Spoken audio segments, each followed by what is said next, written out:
Ok, vamos a ver el video del usuario ANCAP Andrés Caramés. El video se llama ¿Qué pasaría si no hubiera policía ni cárceles? Bueno, todos los criminales estarían libres y podrían hacer lo que quieran sin miedo de ningún tipo de represalia. Siguiente pregunta, no. A ver. ¿Qué pasaría si un día despertásemos en una sociedad sin policía, sin cárceles, sin un gran hermano vigilándonos todo el tiempo, como tenemos ahora? ¿Reinaría el ¿Reinaría el caos? Probable. caos o descubriríamos que no éramos tan salvajes como nos hicieron creer? Sabemos que esta es una posibilidad muy remota, prácticamente imposible, incluso indeseable. No querríamos despertar de esa manera de golpe, estas cosas se hacen poco a poco. De todos modos, en este episodio vamos a explorar una idea provocadora. La relación inversamente proporcional entre la represión interna y la represión externa. Es decir, que cuanto más fuerte es nuestro autocontrol moral, superyoico, digamos, etc., y, digamos, social comunitario, menos necesitamos la porra, las palizas, los disparos, las multas o la cárcel. Es una lógica. Sí, o sea, básicamente, mientras más sos capaz de vivir sin romper la ley, menos necesitas de que haya una policía que te detenga o un sistema judicial que te castigue. Sí. El problema es que sabemos que existen criminales.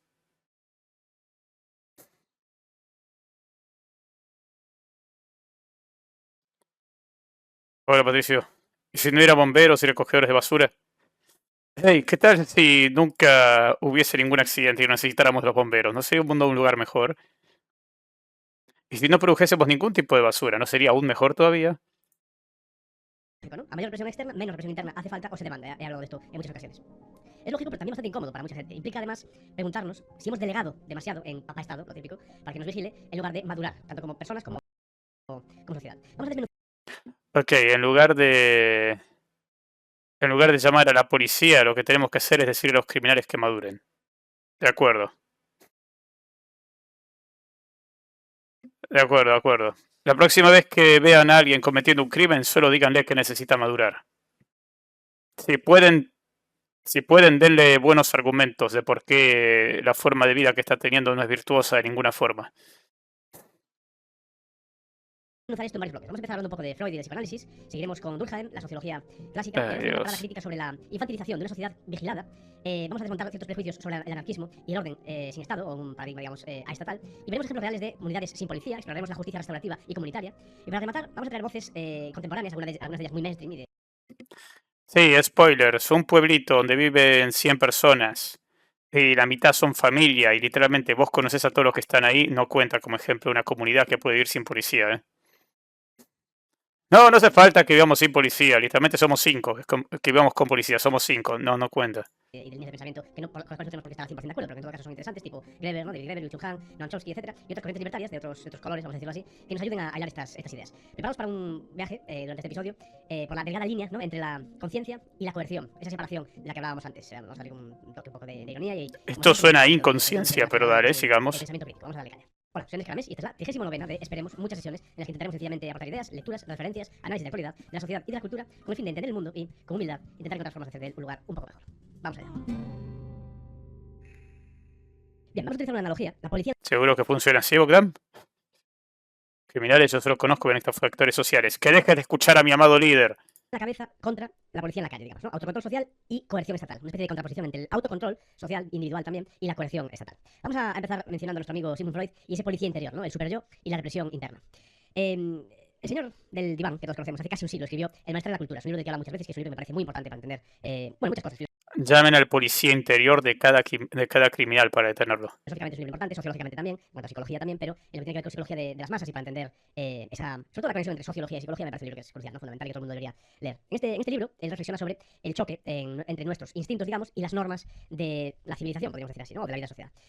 Freud describe la psique humana dividida en tres, digamos, actores internos o zonas topológicas internas, ¿no? El ello, son nuestros impulsos primitivos, por resumirlo muchísimo, el yo, o el ego, ¿no? La parte consciente y racional, y el superyo, o superego, dependiendo de las distintas traducciones. Si me enseñó todo el explorador, ella nunca me mentiría. ¿Verdad? ¿Verdad? Ballesteros y bueno, si no sé si estáis dentro de lo que es la literatura freudiana, pero superyo o superego, depende cómo lo llamemos, eso sería la voz interior de la moral y la norma social.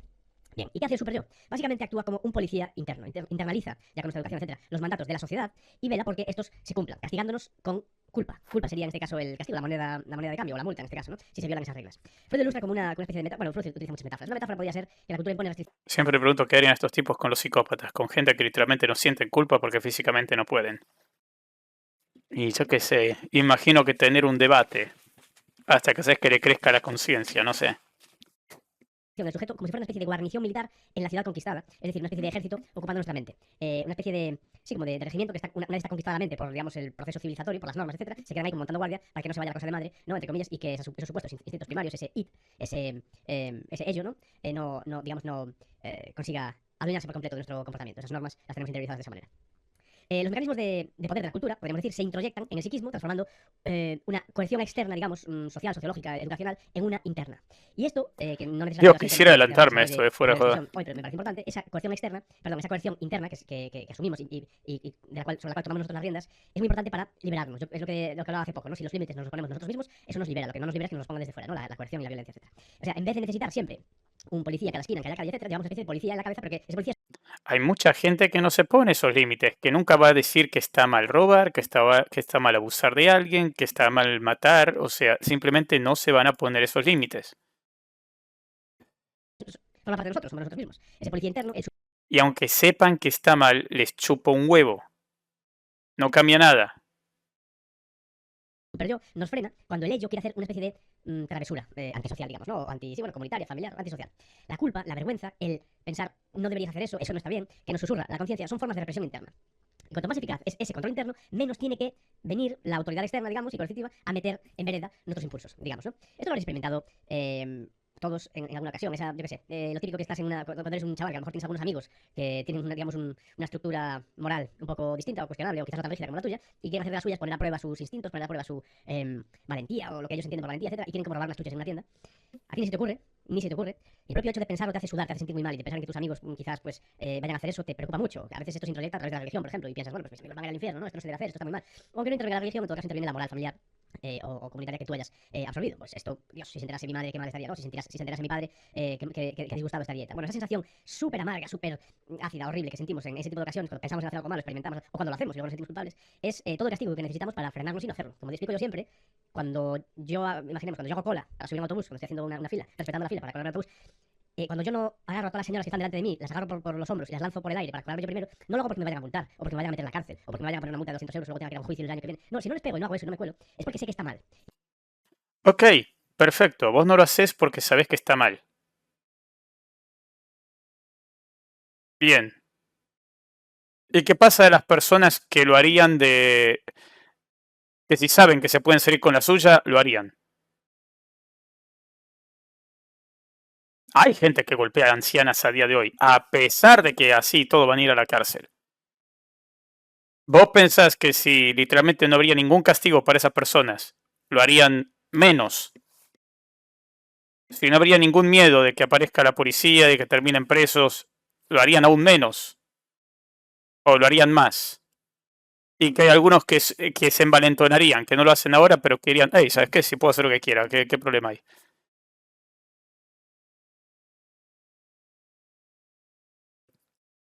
Contraargumento, y si no me importa, sí, literal. Pero Bogdan, no estarías viviendo una vida virtuosa. Tengamos un debate ahora mismo, yo lo arreglo. Él asume que la moral es igual para todos. Un fundamentalista, por ejemplo, considera que, por ejemplo, tener tatuajes es inmoral, pero alguien que es ateo no. ¿Qué hacemos allí? Y no sé, que cada casa sea un estado y que las reglas la pone ahí. De nuevo, no me gusta compararlo a este tipo con la basura que voy a mostrar, pero genuinamente creo que esta es la única solución que te pueden proponer. Lo que digo es que te puedes comprar un terrenito y tú ahí exterminas a los judíos que quieran ir. No ir a ninguno, pero pones ahí las normas. Pedazo de mierda. O sea, lo único que se me ocurre que pueden pedir es eso.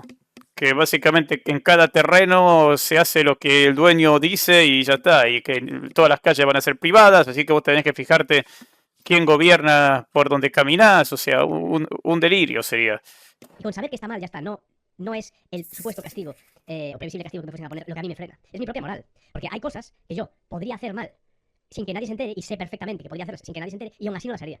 O es que yo sé que si a esta persona, esta abuelita de mi amigo, que se ha dejado la cartera aquí encima de la mesa, le robo 150 pavos de los 500 que tiene, no se entera, va a pensar que los perdió ella y tal. Y aún así no lo hago. Eso no es porque me vayan a multar, me vayan a hacer daño, me vayan a meter en la cárcel. No lo hago porque sé que ¿Y qué hay de la gente que literalmente no tiene problema en golpear a esa abuelita y llevarse los $500 enteros?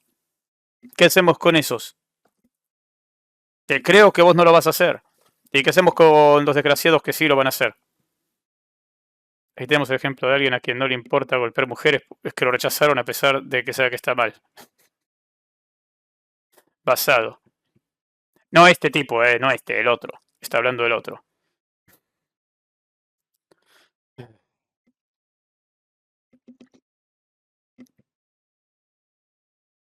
Y que antes que alguien diga que es difamación, el mismo desgraciado de pubertero que surja admitió que golpeó a una mujer, está mal. Y porque yo luego no podría dormir por la noche. Este es el mayor peligro. Esto va a ser la tesis de este episodio y de muchos otros intentos que haré de explicar esta cosa, ¿no? En mis redes. Esto es un tema súper importante.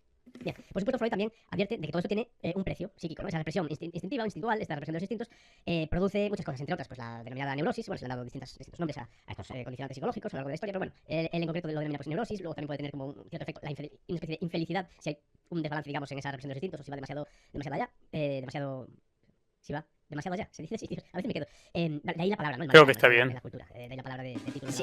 Y eso significa también tragar con muchos deseos, cosas que querrías hacer, no puedes hacerlos. Sublimarlos, esta es una palabra importantísima también de lo que tiene que ver con la psicología freudiana, la sublimación. Algo que querrías hacer y que a través de esa sublimación transformas o rediriges, digamos, esa energía, por ejemplo, libidinal, en algo superior. Hoy pues me gusta, imaginemos, tengo una sexualidad un poco complicada, digamos, o difícil de, desarrollar o de desplegar. Cojo, la sublimo y me pongo a hacer arte en su lugar, porque, pues yo qué sé, pues se habla mucho, por ejemplo, de la relación que hay entre, por ejemplo, la homosexualidad y distintos despliegues artísticos, ¿no? Por ejemplo. Es llamativo cómo sexualidades que, dependiendo de los condicionantes sociales, podrían estar más o menos coartadas o reprimidas, o digamos que esas personas sintiéndose de esa manera salían ganando a través de reprimirlo, muchas veces redirigen ocurría con frecuencia antiguamente, ¿no? Una especie de redirección de esa energía libidinal hacia algo que les pusiese menos en riesgo, digamos, socialmente, sociológicamente, y pues se habla de la supuesta homosexualidad de muchos creadores en distintas. De verdad, no sé a este punto.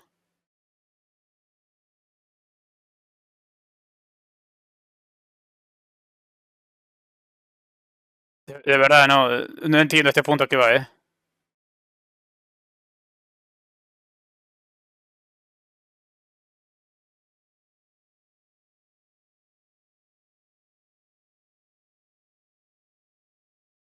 Esta parte de la historia. Y bueno, hay quien lo rastrea hasta llegar al punto de eso, de decir que seguramente tuviese que ver con que por cuestiones sociales, digamos que les convenía o salían ganando, digamos, en lugar de desplegar su sexualidad con normalidad, pues de desplazarla o de sublimarla y dedicarse a otro tipo digamos, pues eso, de descarga de energía, en este caso a nivel artístico, ¿no? De creación, una especie como de trascendencia, que si no va a ser a través de los hijos, por ejemplo, pues sea a través de su obra. Es un tema muy interesante, este lo toca, bueno, hay de todo, hay el típico texto de Freud sobre Da Vinci, por ejemplo, y sus sueños y tal, son temas interesantes. Bien.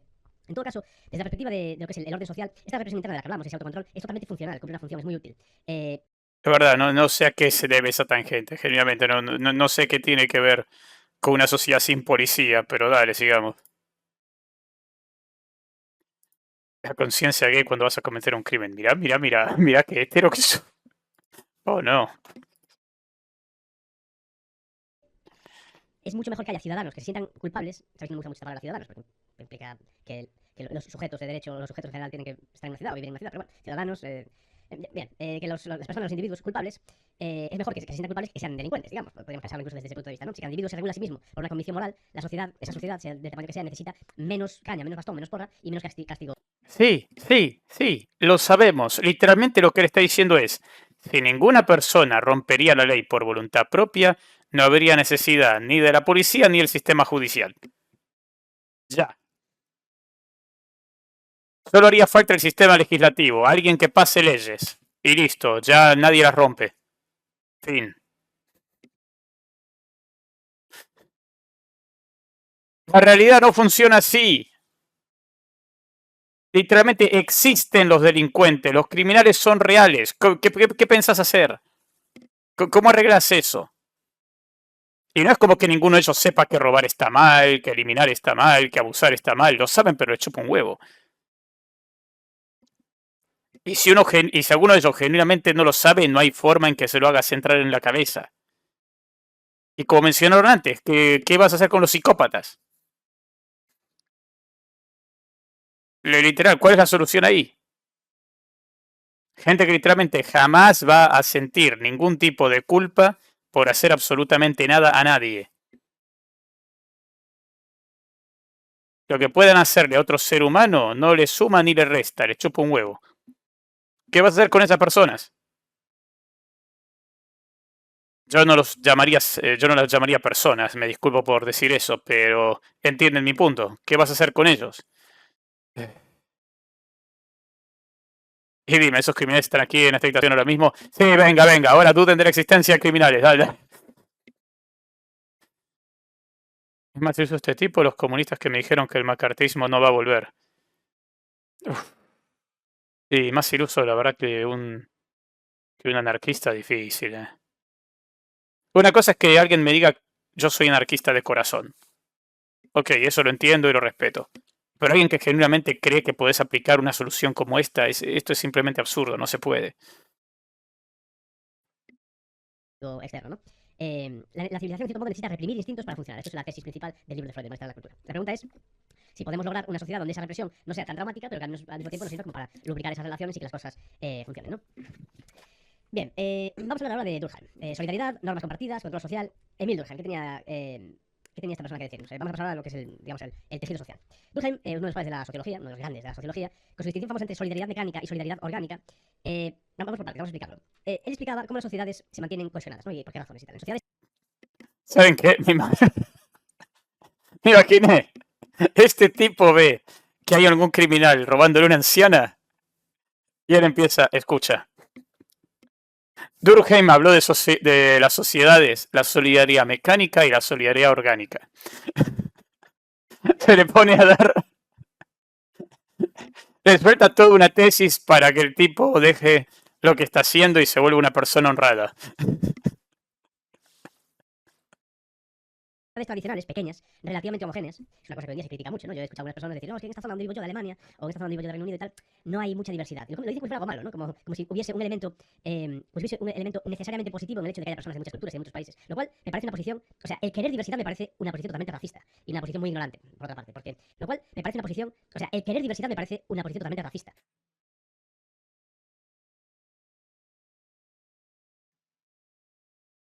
Ya, a ver, ni siquiera sé qué responder a eso.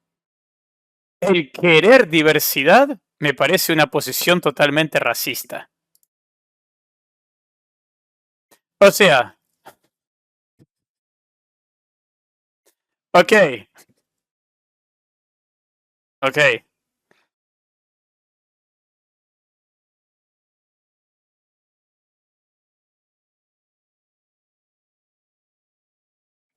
Ladrón, dejaré robar, pero solo para que te calles. Mi trabajo está hecho. En serio, querer diversidad es una posición racista. Ok, entonces según esa misma lógica, querer diversidad es una posición racista, entonces no querer diversidad sería la posición no racista, entonces. Venga. A ver, Yunsi dice, no, no, es que a ti te tiene que dar lo mismo si hay o no hay diversidad. Ok, venga, supongamos eso. ¿Por qué querer diversidad es racista? En serio, ¿cuál es el problema? ¿Por qué es racista eso? A ver, ¿qué dice? Querer la paz es la cosa más bélica. Y bueno, si te lo pones a analizar, Jesús, la eliminación de todo tipo de violencia es en sí un acto violento y por lo tanto debe ser abolido.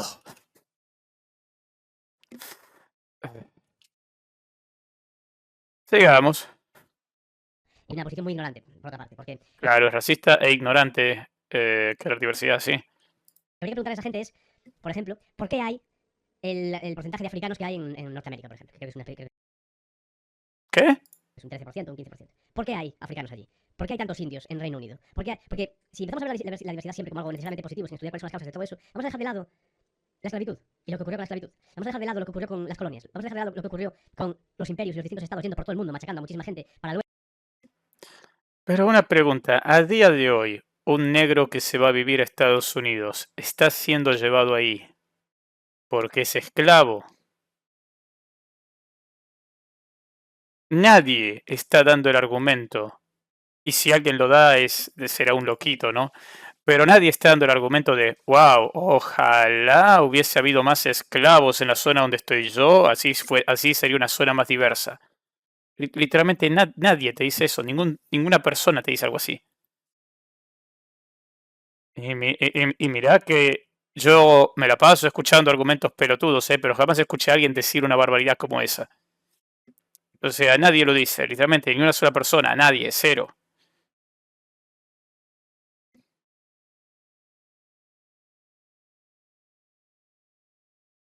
Luego, importar a esas mismas personas, después de que sus países y sus economías estén totalmente destruidas y después de haber sido explotados durante mucho tiempo, cuando se fleta a esa gente de sus sitios de origen para los países para tener mano de obra barata, ¡oh, qué diversidad! Mira, tenemos gente de la India, de Bangladesh, de no sé dónde, de China, de tal.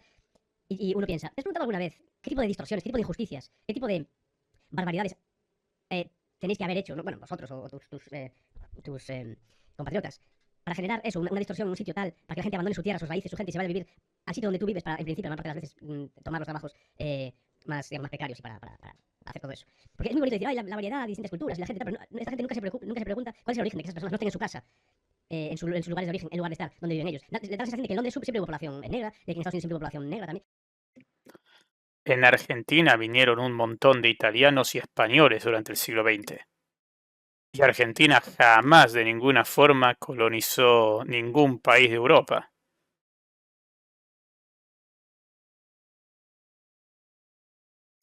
O sea, los procesos inmigratorios son reales, no es siempre, están ahí porque fueron oprimidos por algo o por alguien.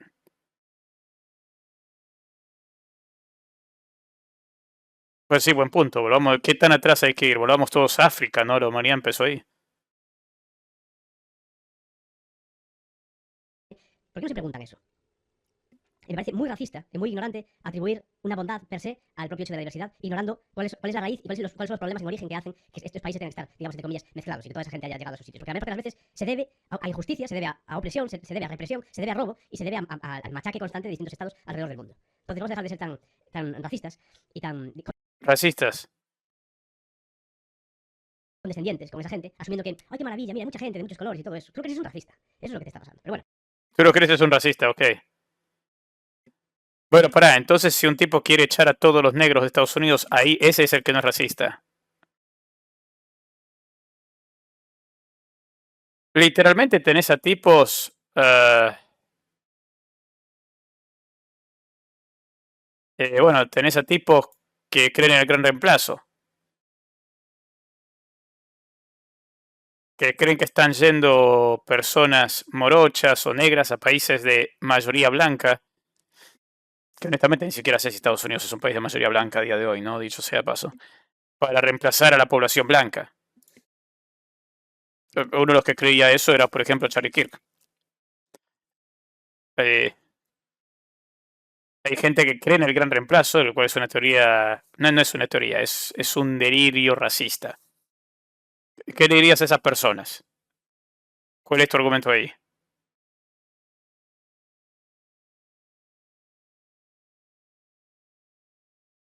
Encima nos insulta enojado. Tú lo que eres es un racista. No, chabón, no soy un ignorante. Eso es una cosa que me descoloca mucho con los videos del tipo. ¿Saben? Eso es algo que me descoloca mucho a este chabón.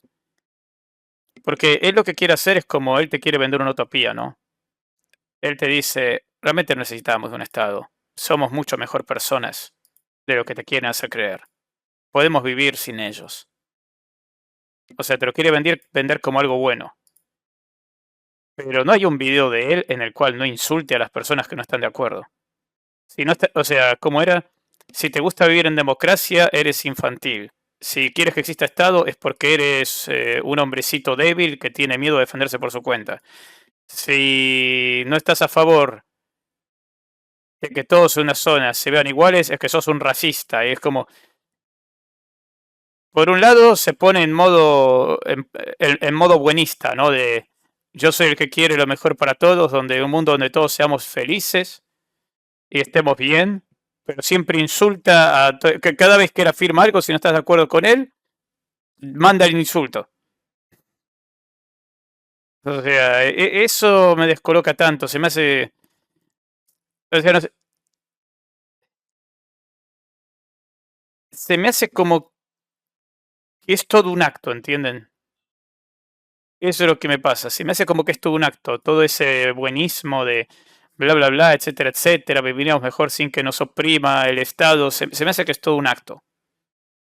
Porque te lo quiere vender como algo súper utópico y después te insulta si no estás de acuerdo con él. Es como, estás capaz de ver a un Uncle Rockus y decir, bravo, este sí que es un negro que razona. Hay gente que tiene bastantes dificultades para entender esto. En todo caso, Gente que tiene bastantes dificultades para entender esto, ¿viste? estamos hablando de la cohesión. La cohesión nace principalmente de las creencias y los valores compartidos, nos dice Durkheim. Todos se sienten más o menos parecidos, eso, unidos por una especie de conciencia colectiva bastante intensa. En esas sociedades, ya decimos, en principio las de carácter más, bueno, de una condición más pequeña, menos extensa, la densidad moral es altísima, ¿no? Este concepto de densidad moral, la prevalencia de la moral es muy alta. Prácticamente no es un tipo de consenso automático sobre lo que está bien y lo que está mal. Todo el mundo entiende esas normas, aunque no estén necesariamente en un papel. Hay zonas muchísimas zonas del mundo donde ni siquiera ahora hay, creo que, por ejemplo, Escotado cuando se fue a Asia Menor, y estuvo por allí en Tailandia, en algunos sitios, él se planteó, lo cuenta en su libro 70 semanas en el trópico, que se planteó aprender alguna de aquellas lenguas para leer lo que tuviesen que leer y tal, y le dijeron los burócratas allí, no aprendas nada porque lo único que hay escrito aquí básicamente es donde esa especie de constitución extraña que tenemos aquí, esa especie de carta magna extraña que hemos hecho, no te merece, para leer esto no te merece la pena aprenderle tal. Y así dice, no la aprendió. Quiero decir que hay muchos sitios donde estas normas, estas suerte de leyes o normas, como las queramos llamar, no tienen que estar necesariamente escritas, pueden ser perfectamente orales y transmitidas de otras formas, ¿no? Es decir, la moralidad que nos han enseñado nuestros padres, nuestros abuelos, nuestros vecinos, etcétera, no es la que está en la Constitución o la que está en el Código Penal ni nada de eso, no, la moral es aparte. Y nuestro sentido del bien y el mal no nos lo da el Estado a través de un documento, ni de una carta, ni de una Constitución que hicieron ahí cuatro gatos con corbata. No es así. La moral viene de otra forma y se transmite de otra forma. Pero ya digo, él explica que la ¿Cómo? ¿Cómo se transmite la moral? Literalmente cambia con el tiempo y cambia según la sociedad. A ver, hay cosas que son prácticamente, aclaro, prácticamente. Hay cosas que son prácticamente universales. Por ejemplo, en prácticamente todas las sociedades no puedes tomar lo que no es tuyo, aunque son propiedades, son solo sociedades donde tienen un concepto de propiedad privada, ¿no? Obviamente. Pero toda sociedad que tenga un concepto de propiedad privada, de esto es mío, esto es tuyo, vos no puedes robar. Y en todas las sociedades no puedes ir matando a las personas porque sí. De acuerdo, de acuerdo. ¿Y qué más? ¿Qué más? Hay sociedades donde que una mujer muestre la cara es lo más común del mundo, hay otras en que no, es algo completamente tabú. Hay sociedades donde una relación homosexual no tiene nada de malo, en otras es completamente tabú. Hay relaciones donde la poligamia no tiene nada de malo, hay sociedades donde la poligamia no tiene nada de malo, en otras es completamente tabú. Hay sociedades donde si te casas con alguien de tu familia no tiene nada de malo, en otros es completamente tabú.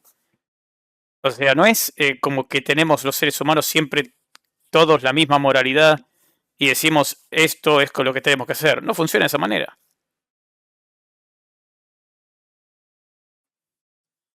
Te digo que él quiere un biodomo donde cada sociedad viva en anarquía, pero sin mezclarse. Ok.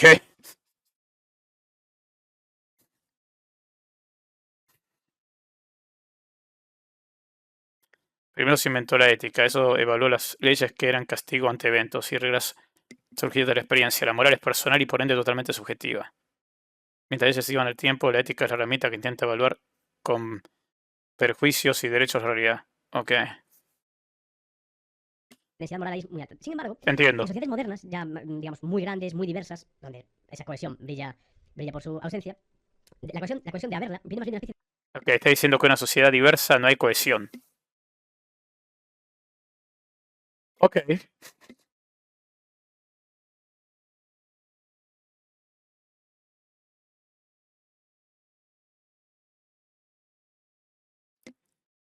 ¿Cuál es la solución? Si en una sociedad diversa no hay cohesión, entonces ¿cuál es la solución para lograr cohesión? Etnoestados. Probablemente me va a decir, yo no he dicho eso. Ok, pero es lo que estás dando a entender. Si no puede haber cohesión en una sociedad diversa, entonces, asumiendo que la cohesión es algo bueno, se supone que deberíamos aspirar a tener sociedades que no son diversas. Es literalmente la única conclusión lógica a la que puede llegar.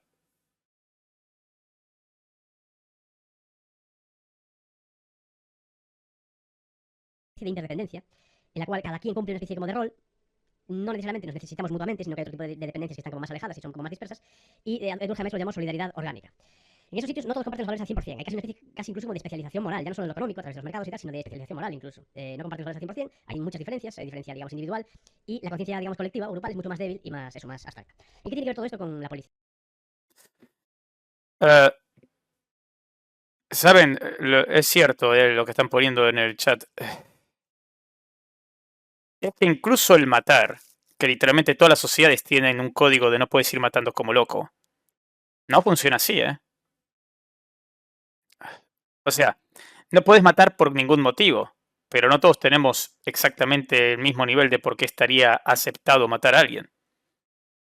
En la mayoría de sociedades racionales te van a aceptar que si era por defenderte, tenés derecho a matar a alguien si tu vida está en riesgo. Y en muy pocos lugares te van a decir, no, pero señor, él dijo algo que me pareció ofensivo, por lo tanto le pegué un tiro. Eso es más o menos reciente, ¿eh? Literal, todo lo hemos visto incluso en películas, series, musicales. Señor, usted me ha ofendido. Lo reto a un duelo. O sea, la idea, me ofendiste tanto que uno de los dos tiene que morir. Es como, a nosotros a día de hoy sería considerado algo inadmisible. Vos no puedes decir, esta persona dijo algo que me ofendió.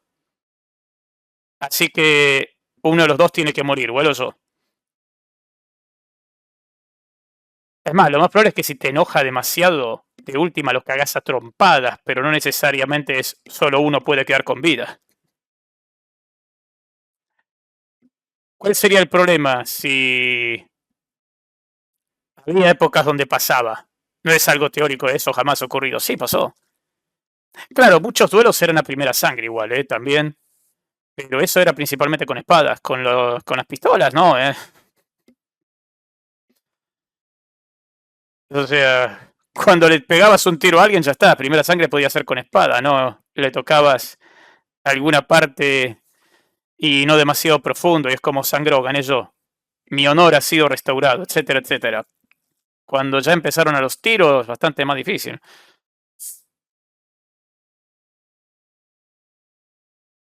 En la antigüedad había duelos de honor, podías pegar un tiro por... Sí, es lo que estoy diciendo.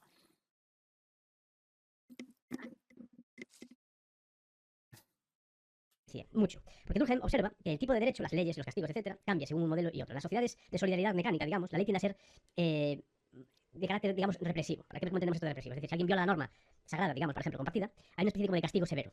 Casi como expiación por haber ofendido a todo el grupo. Toda la gente se siente ofendida de esa manera. Claro, la presión social ahí es muy grande. Ya no solo la represión física, sino la presión social para no ejercer ese problema, ¿no? Es como la vergüenza incluso familiar o social. Estoy pensando ahora en un vídeo que vi muy interesante de una familia, un grupo de hombres que van a casa creo que es un padre y un hermano de alguien que... Y a propósito, lo de primera sangre, lo de duelo a primera sangre solía ser porque el tipo que te ofendió pertenece a una familia con la cual realmente no te conviene por un motivo u otro enemistarlos. Así que es como, ok, defiendo mi honor, pero realmente no quiero matar a este tipo. No quiero matar al hijo de este chabón con el que estoy haciendo negocios, o no quiero matar al padre de este tipo que tiene un cargo muy, muy alto. O sea, es como, también va por eso lo de primera sangre. Si es un pelotudo que te ofendió, realmente no necesariamente te vas a tomar, no te vas a tomar tanto recato, ¿no? Es como, es solo un imbécil random que me ofendió. Venga, me chupo primera sangre. Corazón. Ahí estuvo la primera sangre. Ha fallecido. Los primeros son los familiares del asesino, los segundos son los familiares del que ha sido asesinado, y los primeros, pues eso, van a casa de los segundos a pedirles perdón, básicamente. Se ponen allí fuera, son como 20 tíos. Estos creo que eran no, en Bosnia, no.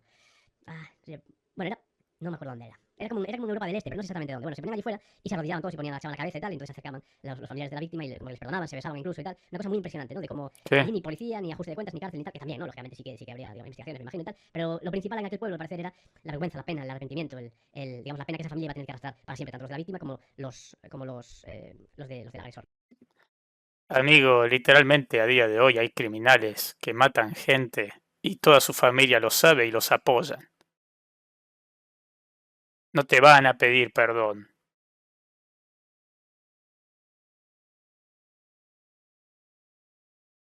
¿Se acuerdan esa señora que le mataron al hijo y que decía, no, era un santo, salía a robar todos los días.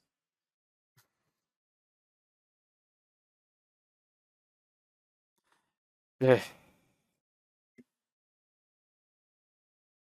¿Pero de qué hablas? O sea, parecería como que él entiende el mundo en el que vive. ¿no? En este caso.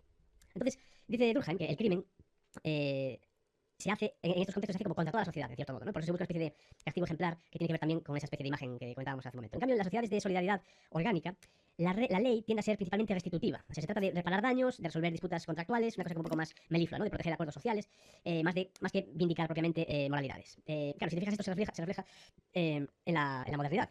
Ya no todos vemos las faltas menores como pecados mortales contra la comunidad, sino que lo importante es que se cumpla la función, ¿no? Pagar el daño, restaurar el orden práctico, etc. Yo creo que hay un problema, por cierto, muy interesante, que es que hay muchas veces donde se intenta aplicar las penas, digamos, represivas en un contexto de una sociedad muy grande y muy amplia. Por eso es como un Estado muy grande, una manera de gobernar como muy centralista, que abarca a muchas personas y tal. Hay un crimen, pasa un problema y ya automáticamente millones de personas pidiendo que se le mate o que se le ponga en la cárcel o qué tal, sin tener absolutamente ningún conocimiento de quién es él o de quién es ella, de quién es la víctima, de cuáles fueron los problemas, de cuáles son las condiciones, da igual, lo vemos por la tele y ya está. Queremos casi como tomarnos la justicia por nuestra mano, casi como si fuese alguien que conocemos nosotros de nuestra propia familia, de nuestra propia calle, de nuestra propia casa y tal. Una cosa muy extraña que tiene que ver además con cómo nos informamos hoy en día, cómo accedemos a la información y todo esto. Pero bueno, bien, esto es uno de los temas así de Durkheim así más interesantes. Vamos a hablar un poquito de... Tengo más por aquí de Durkheim, pero vamos a pasar a la siguiente parte. Vamos a hablar un poquito de...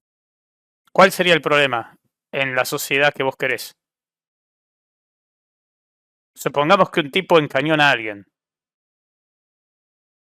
A mí me han encañonado varias veces, no es divertido. Es una mierda. Un tipo encañona a alguien, le roba.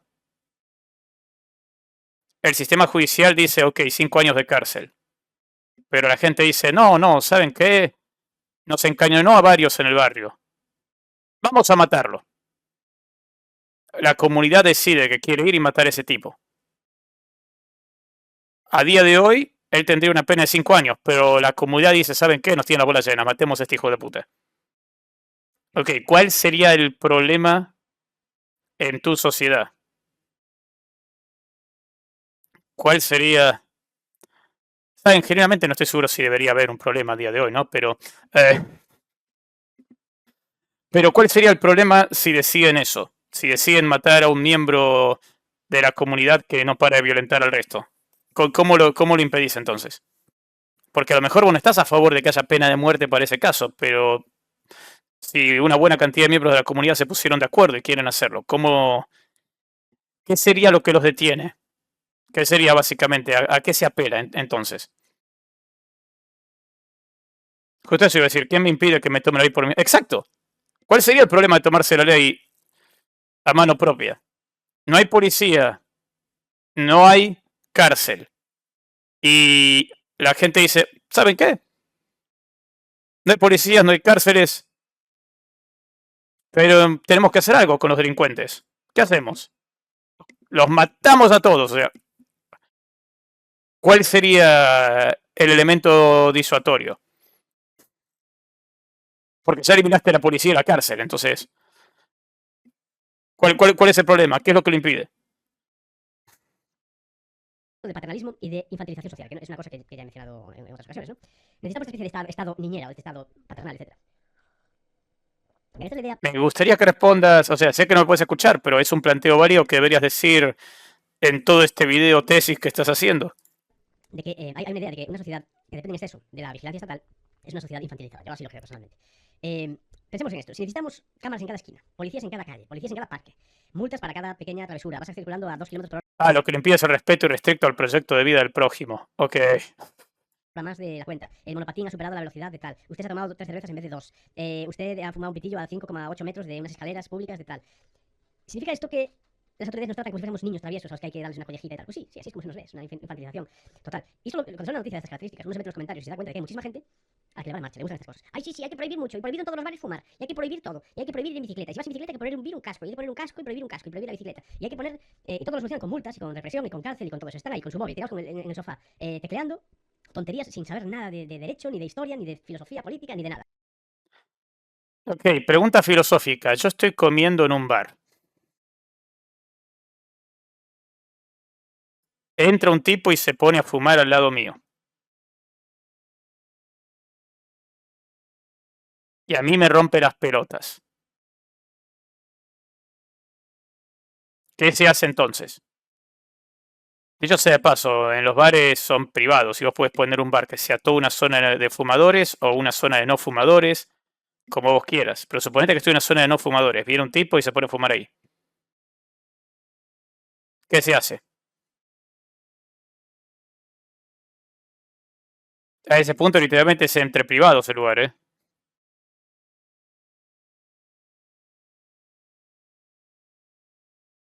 Digo, ¿cuál es el tema? Y si yo decido sacarlo a la fuerza, ¿qué es lo que me impediría a mí? Si yo digo, ¿sabes qué? Mi derecho a comer sin tener que respirar el humo de este tipo es más importante que el derecho de este tipo de fumar al lado mío. Así que decido removerlo físicamente del lugar. ¿Cuál sería el problema? ¿Ves el problema? Estás creando una sociedad donde básicamente lo que va a pasar es que si yo puedo hacerlo está bárbaro y si yo no puedo el tipo me caga a trompadas. Y ya. Va a haber una imposición mediante la fuerza.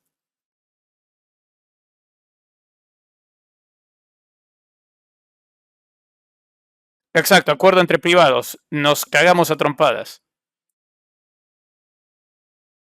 No estás creando una sociedad más madura, porque precisamente va a haber gente que no va a respetar eso, porque por algo existen las leyes. Dio el ejemplo de manejar, ¿se acuerdan? El motivo por el cual hay leyes que impiden que alguien maneje a 120 kilómetros por hora en una zona escolar es porque hay gente que maneja a 120 kilómetros por hora en zona escolar. A mí, más de una vez, cuando era un niño, yendo a la escuela, más de una vez pasó que casi me atropellan. Tipos que venían a los pedos, rapidísimo, con una escuela ahí nomás. Lo hacen a pesar de que es ilegal.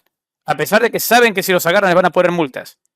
Y vos pensás que si esa gente no habría ningún tipo de consecuencia, entonces serían más responsables.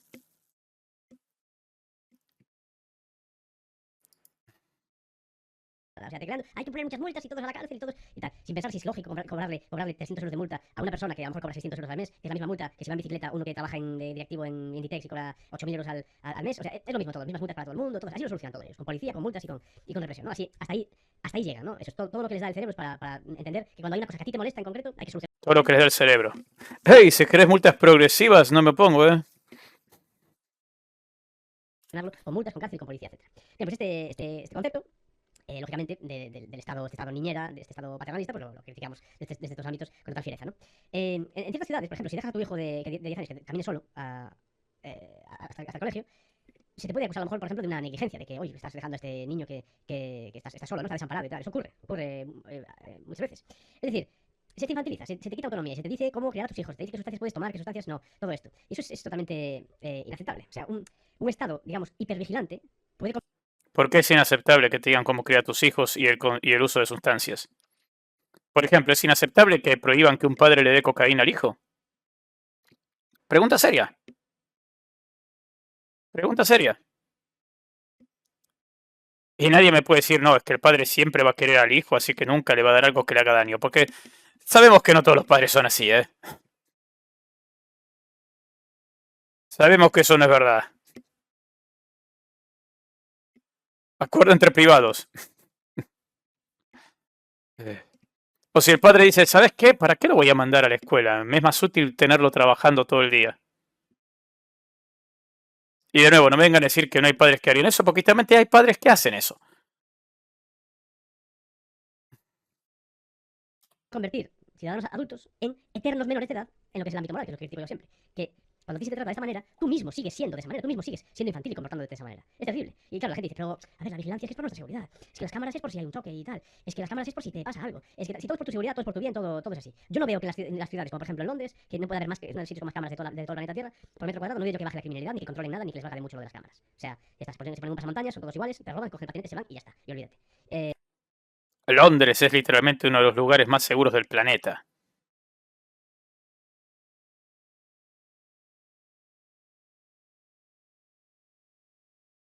Literal.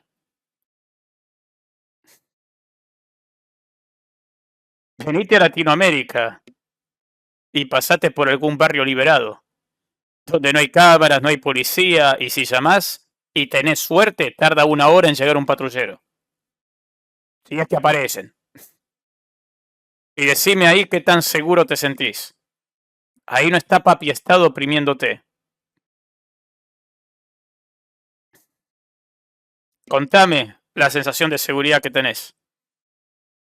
Si lo que se te ocurre de ejemplo de zona peligrosa es Londres, al lado de una cámara, es como, amigo. Eh,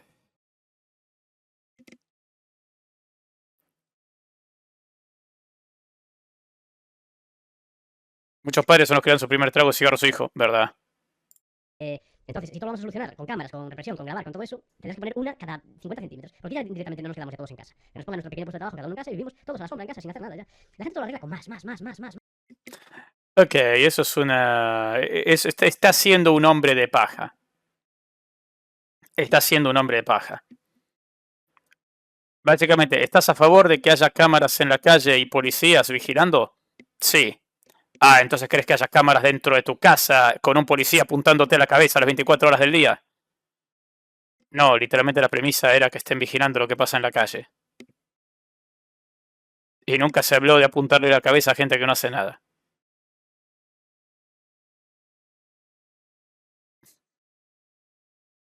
O sea, está siendo un hombre de paja de la realidad.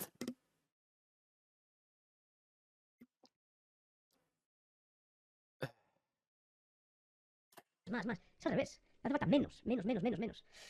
Ay, Sí, cada vez menos policía, menos seguridad. Eso se llama menos vigilancia. Eso se llama zona liberada. Una zona liberada es donde la policía no se va a meter, donde no hay cámaras, donde literalmente podés ir, cagar a tiros a alguien y lo más probable es que no pase nada. Eso no es un lugar donde la gente vive feliz, tranquila.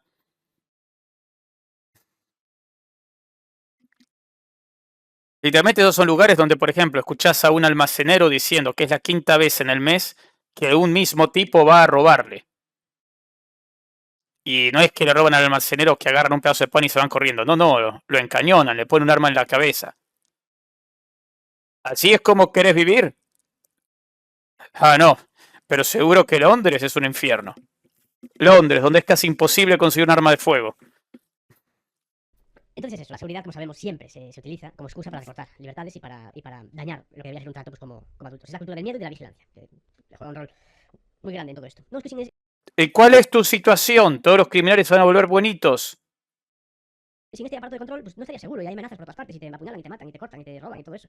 Y claro, entonces, con el miedo que tenemos, pues uno acepta casi cualquier cosa. Esa es la cuestión. Pero, digo, ¿por qué no nos preguntamos, por ejemplo, a qué se debe que esta persona haga eso? Porque en un entorno urbano, que haya personas que te roben y se salgan con las suyas y vayan a vivir en un sitio que no sabes muy bien de dónde es, parece bastante más probable que te ocurra, por ejemplo, en una pequeña villa, una pequeña aldea. En una pequeña aldea todo el mundo sabe dónde vive todo el mundo. Es raro que un vecino te vaya a venir a robar o a hacer nada, porque le cae todo el resto del pueblo encima, le echan la casa abajo, le prenden fuego, lo linchan, lo queman, lo trocean, se lo dan a los cerdos y luego lo que echan a los cerdos lo entierran. O sea, olvídate. Ok, entonces esa es tu solución. Todos tenemos que volver a vivir en aldeas y damos pena de muerte para cualquier delito. Es literalmente lo que estoy diciendo, ¿eh? Si viviéramos en pequeñas aldeas y hay algún ladrón, lo queman vivo y lo cortan en pedazos para dárselo de comer a los cerdos. Ok, ¿qué solución tan realista? ¿Cuántos sentidos que tiene esto?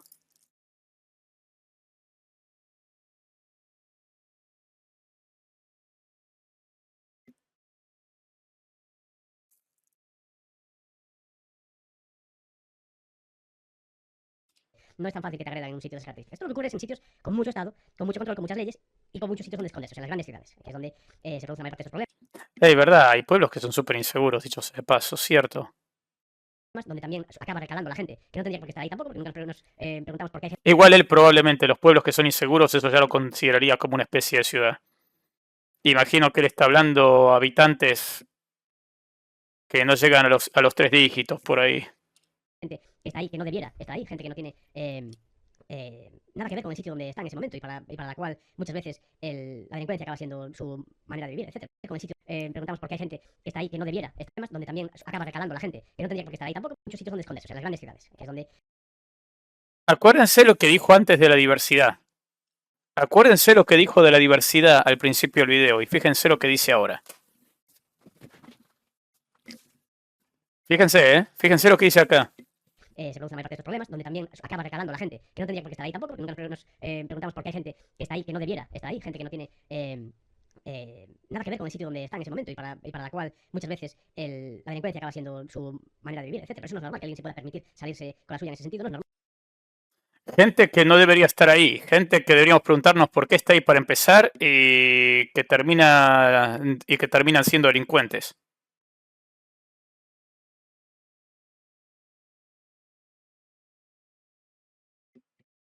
No sé, ¿ustedes qué dicen? Eso me recuerda a lo que dijo antes de que está en contra de la diversidad, de por qué hay tantos negros en Estados Unidos. No fue por un tema de esclavitud, o sea, ¿qué quieren que les diga? Si no, ¿a qué se refiere con gente que no tendría que estar ahí?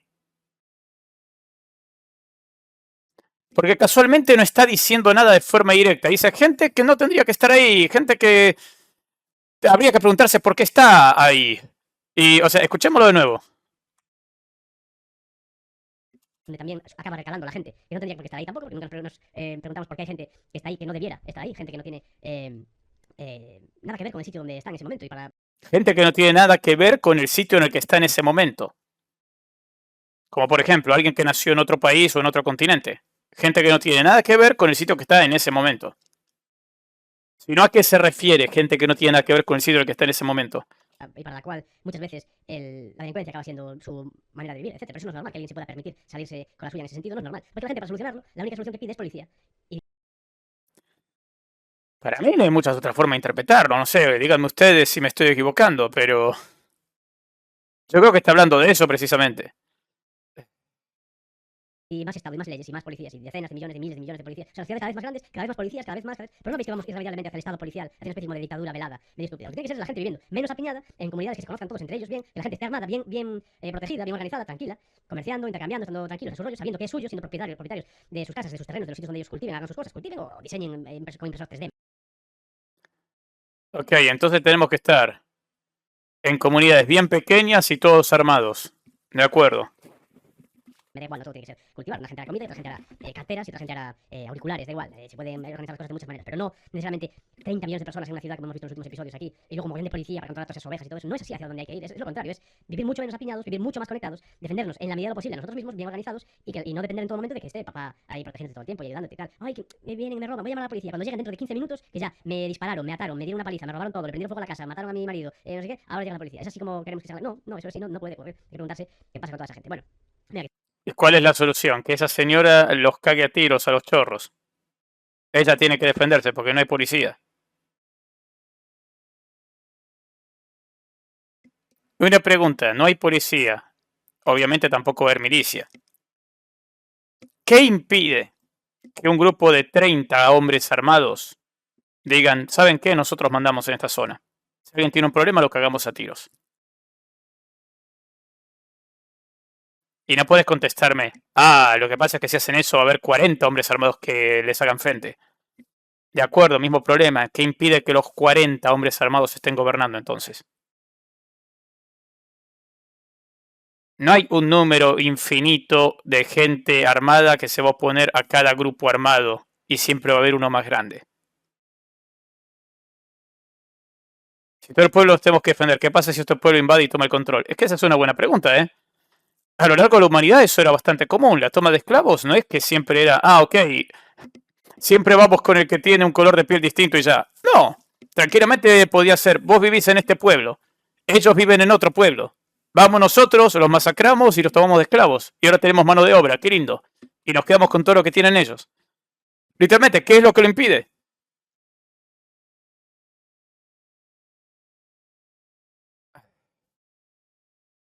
Pide la libre posesión de armas. Sería entonces un contrato entre privados donde vos das el culo y ellos te cogen. Ah, mira. Que si no estamos aquí extendiendo mucho esta parte. Vamos a Vamos a pasar a la siguiente sección. Vamos a desmontar ciertos prejuicios en lo que tiene que ver con el pensar el orden sin Estado, ¿no? Que son Prejuicios, ok. una serie como de falacias que se utilizan todo el tiempo y que en algún momento pues, hay que desmontarlas. Dedicamos algo de tiempo a desmontarlas. Si se propone menos represión externa, menos Estado, dirían algunos, no se está coqueteando como con el anarquismo, con la anarquía total, que pone alguna gente en los comentarios. ¿Eso qué Él es anarquista, literal.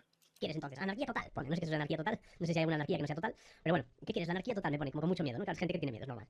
Es por desconocimiento, esto lo he dicho un millón de veces. El miedo se debe al desconocimiento. Tú no tienes miedo a estar en una habitación oscura porque sí, tienes miedo porque al estar oscura no sabes qué hay ahí. De hecho, lo que No, el miedo no se debe al desconocimiento. El miedo muchas veces, a ver, obvio, el miedo a lo desconocido es real, pero muchas veces el miedo se debe al conocimiento. Por ejemplo, si ahora mismo en esta habitación veo que de la nada aparece un león, me mira y gruñe, mi miedo, porque créanme que tendría mucho miedo, sería perfectamente racional y viene del conocimiento de que sé lo que un león le puede hacer a un ser humano. Y que si un león me está mirando enojado y me gruñe, no significa nada bueno. Sé que no es bueno estar con un león encerrado en una habitación. No hay nada irracional ahí, ni hay nada ignorante ahí. El miedo puede venir de la ignorancia, claro, pero también puede ser una reacción perfectamente racional. La idea de vivir en un mundo anárquico es perfectamente racional que la gente diga, eso sería una mierda. No quiero vivir en un mundo así. tienes miedo es a estar en una habitación oscura, no estar solo en una habitación oscura, tienes miedo a no estar solo en una habitación oscura, si que haya alguien ahí. El miedo lo genera siempre el desconocimiento. Es que me da miedo esta araña, no, lo que te da miedo es no saber si te va a picar o no. Si supieses 100% que la araña no te iba a picar, probablemente desaparecía el miedo al 100%. Es la incertidumbre, por eso las avispas, que son tan erráticas y tal, le dan miedo a casi todo el mundo. Son erráticas, no sabes si te pican, son agresivas, además, te pican fácilmente. Entonces, esa especie como de incertidumbre de, ¿me va a picar o no? Ahí es donde viene el miedo. Uy, me da miedo caminar solo por la noche. No, si estás caminando solo por la noche en un sitio donde sabes 100% que no hay nadie más, es una maravilla, ves las estrellas, la luna, no sé qué. Amigos, señor Juan, si estás volviendo solo por la noche, pero estás volviendo solo en el barrio de Brixton, en Londres, y no sabes si te van a atracar en la siguiente esquina, si te van a asaltar, si te van a... El barrio Brixton de Londres. ¡Ay, pero qué miedo! ¡Pero qué miedo! El barrio Brixton de Londres. Me tiemblan las patas de imaginármelo, pero qué cagazo. Qué cagazo, estoy aterrorizado. Se van a abusar de ti, se te van a robar, etc. Entonces sí, lo que te da miedo es el desconocimiento, la incertidumbre, el no saber si te van a atacar o no. Me encanta que para este tipo Londres es la cosa más peligrosa del planeta, Eso es lo que te da miedo. Y con respecto a todo en general, todo miedo proviene del mismo, ¿no? Bien, anarquía para muchísima No, el mío no viene siempre de ignorancia, eso es mentira. gente, se utiliza muchas veces de manera como un sinónimo, esto es una trampa, total. Es para muchos sinónimos de caos, de bombas, de cócteles molotov, de sabes quién pueda, etc.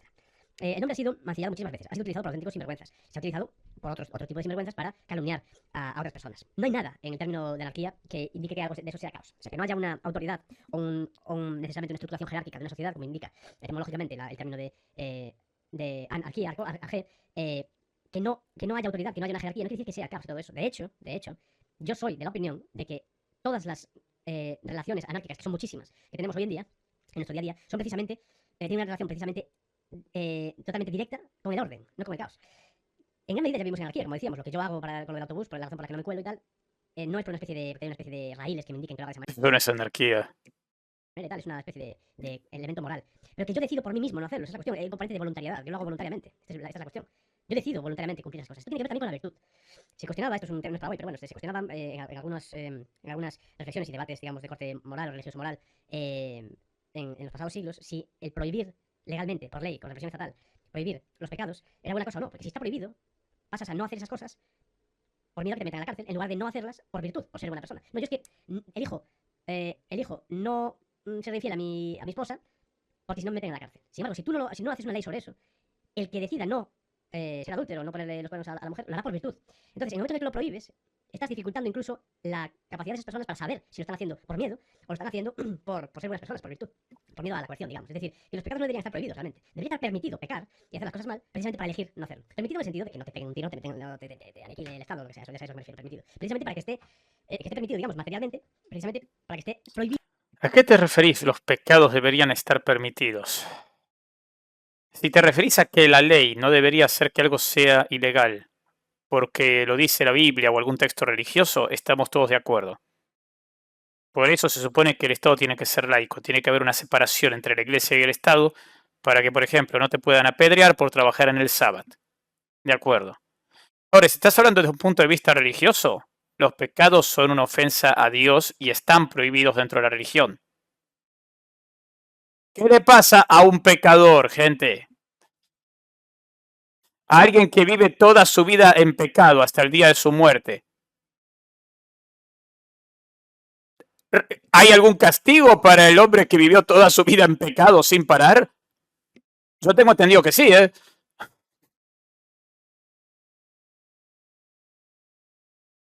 O sea,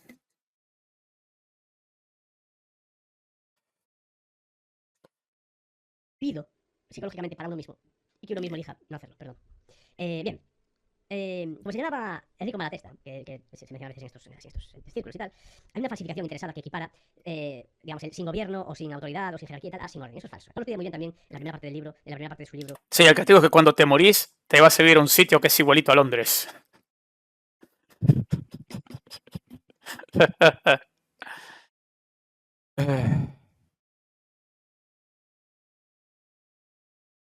¿Por qué necesitaríamos a gente virtuosa si basta menos gente de mierda?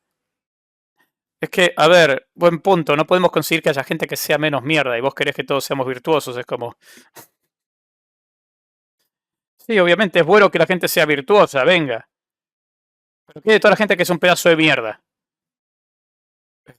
Van a cambiar solo porque le digamos, ¿sabes qué? A partir de ahora no va a haber consecuencia a tus acciones, sé feliz. La verdad que no, ¿eh? El estado de la historia, Gastón Leval, que es ese artista francés que además vivió en Galicia, en Coruña, que estuvo dando clase allí a alguien del trabajadores del puerto, me parece, los estibadores, una cosa así. Bueno, tiene este libro, que yo tengo la suerte de tener una copia en casa, un libro maravilloso, uno de los mejores libros sobre estos temas nunca escrito, yo creo, y porque se da poco crédito. Hace un pequeño estudio sobre la utilización del término anarquía, incluso por parte de algunos anarquistas tipo Proudhon y de esta gente, como sinónimo de caos, lo cual bueno, es una pena porque es como, en parte, como dispararse un poco, ¿no? Pero bueno, ¿quién hace estos... Ok, anarquía no es sinónimo de caos. Perfecto. ¿Qué impide que la anarquía caiga en caos? Cri, cri.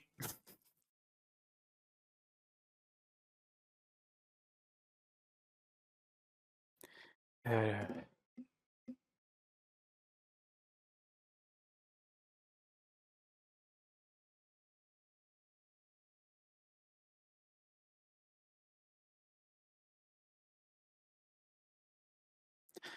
¿Saben esto a qué me recuerda? Pero pochoclo. El capitalismo es un sistema donde podés acumular capital, recursos y quedarte con los medios de producción. Pero no implica que la persona que acumula muchísimo capital sea un acaparador que se quede con los recursos, el capital para él, los medios de producción y que se ponga a explotar a la gente que tiene que vender su fuerza de trabajo. No implica eso. Para nada lo implica. Ok, ¿qué lo impide? ¿Qué es lo que lo impide? Es que no lo implica para nada. No implica que eso vaya a pasar.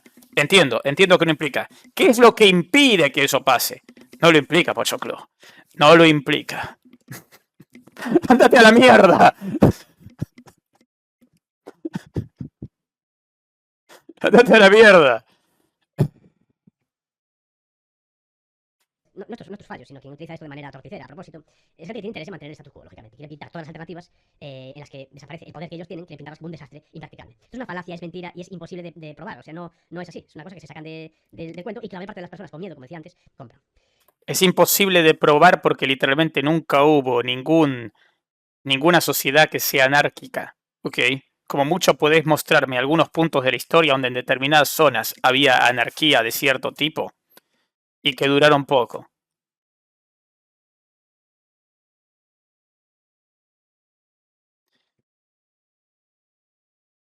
Lo que lo impide es un sistema anarquista caiga en caos en la organización sin jerarquías. Poner que hay un policía que estudió para eso y jueces, lo que no hay es un jefe directo. La comunidad se encargaría públicamente de vigilar a cada quien haga su trabajo y en consejo decir cómo proceder. Ok, ¿qué impide que varios hombres armados caguen a tiros a los policías, los jueces y digan acá mandamos nosotros?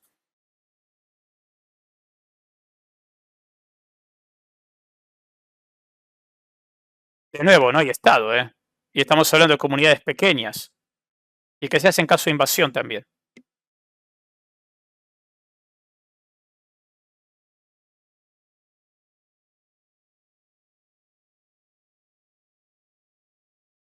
En ese ejemplo, lo mismo aplica para Netanyahu en Gaza.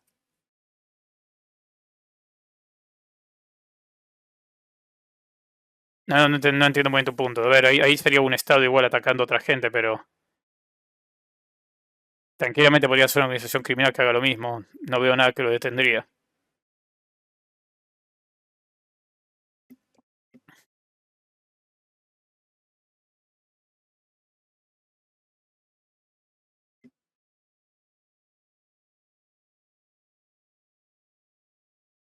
O sea, si alguien quiere dar el punto de que muchas veces los estados no funcionan como deberían, o que la policía no funciona como debería, o que el sistema judicial no funciona como debería, estoy 100% de acuerdo.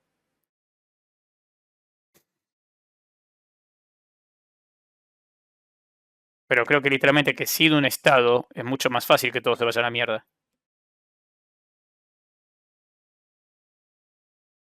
No hay un líder, pero hay una estructura. Ok, bueno, propongo lo mismo. Es una comunidad pequeña con una estructura sin líderes. Perfecto. ¿Qué pasa si un montón de hombres armados van y simplemente empiezan a decir ahora mandamos nosotros? En serio, ¿qué es lo que lo impide?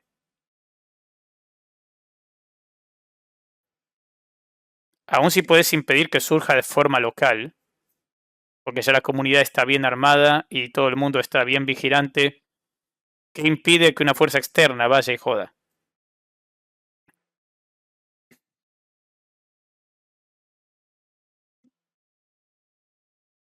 Es que literal, para que funcione el anarquismo tiene que funcionar todo bien en todas partes.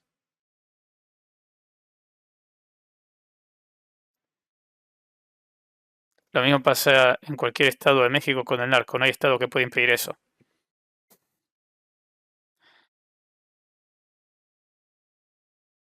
Lo que pasa en México con el narco es zonas donde literalmente no se mete el Estado, que gobiernan los narcos y donde lamentablemente los narcos tienen tratos con políticos.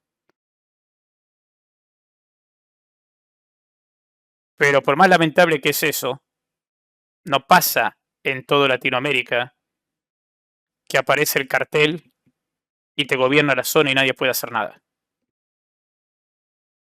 Ahora, suponete que no hay Estado. ¿Qué impediría que eso se haga a nivel global?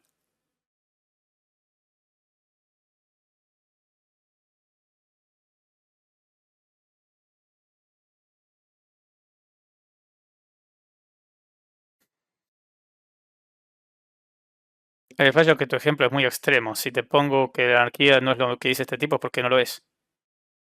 Es que no es un fallo extremo. Para que la anarquía funcione, para que vivamos en un mundo en anarquía y que todo esté bien, todo tiene que salir bien al mismo tiempo.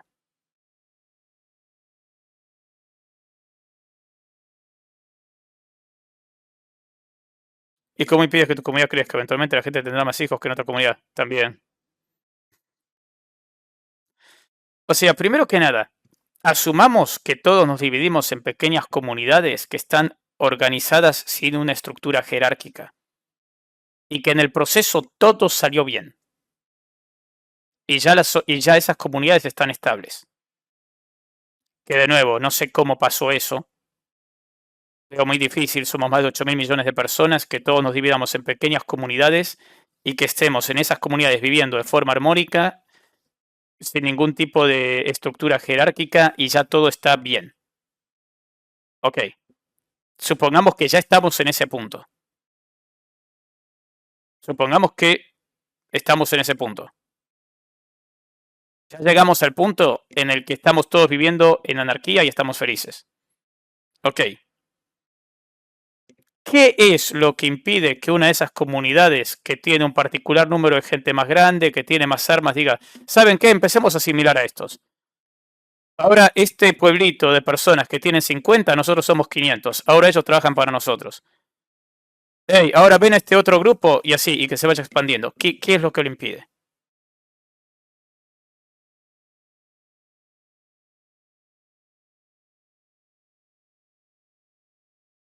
O sea, solo basta con que haya un grupo de hijos de puta para que el sistema se vaya a la mierda.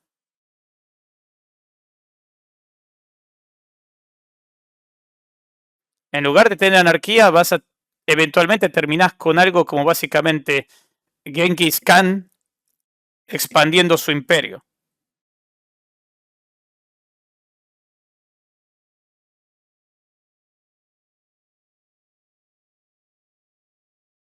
Si me decís que sos anarquista desde un punto de vista filosófico, que es lo que querés aspirar, me parece bien, pero lo veo utópico llegar a eso. Y da igual si es anarquismo o si es comunismo. La destrucción del Estado y que la gente esté viviendo y prosperando sin ningún tipo de Estado, lo veo imposible.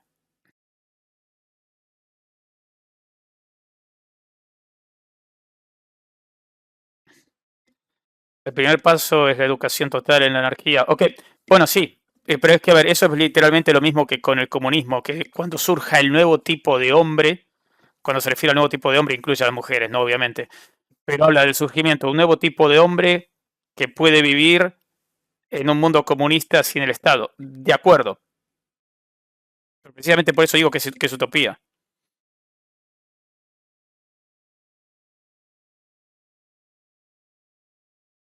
Claro, si se cree que el gobierno es necesario y que sin gobierno tiene que haber desorden y confusión, pues es natural y lógico suponer que la anarquía tiene también que significar una especie de ausencia de orden, que todo sea caos, todo el mundo apuñalándose y todo esto. Pero bueno, muchas veces aquí argumentamos lo contrario, que el gobierno coercitivo no solo es innecesario, sino que es dañino y que el orden, cuando llega, que lo hay, y el que hay hoy en día incluso no. Te entiendo, Sergio. Vos no consideras a los anarquistas de verdad, a menos que sean de izquierda. Y honestamente te doy la razón, ¿eh? El anarquismo siempre fue de extrema izquierda, nunca fue de extrema derecha. El anarcocapitalismo es un despropósito, es que no tiene sentido como ideología. No puedes tener una moneda sin un Estado que esté avalando dicha moneda. A ver, doy un ejemplo. Si a día de hoy Estados Unidos desaparece, da igual cuántos dólares tengas acumulados, ya no va a valer una mierda. No existe Estados Unidos, ¿de qué carajo te sirven los dólares? A menos que literalmente todos digan, bueno, ok, sigamos usando esta moneda de Estados Unidos por algún motivo. Es como, yo creo que aún si se sigue usando, probablemente no sería tan valiosa si no existe Estados Unidos el dólar, ¿no? O el euro, si de repente desaparece Europa. Y probablemente preferirías tener moneda china, te preferirías tener yuanes. Si desaparece Europa y desaparece Estados Unidos, probablemente vas a preferir tener yuanes en lugar de tener dólar, en lugar de tener euros. Um, Estoy de acuerdo con vos. Yo considero que anarquismo de extrema derecha me parece una contradicción ridícula. Aparte, realmente, ¿qué tanto puedes hablar de que deje de existir las clases sociales y todo tipo de jerarquías si tenés tipos que van a tener un montón de dinero y otros no? ¿Cómo no haber jerarquías ahí entre un rico y un pobre?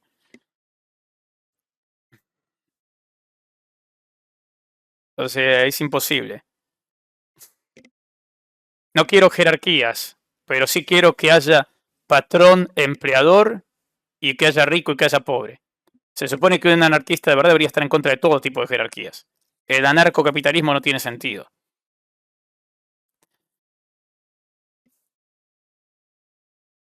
Él nunca se define como ANCAP, pero por todo lo que dice me da la sensación de que es súper ANCAP. No me parece anarquista de, mírenlo, este tipo es anarquista de extrema izquierda. La verdad no creo. Aún así no estaría de acuerdo, aún si lo es no estaría de acuerdo, pero por su discurso va más por el lado ANCAP.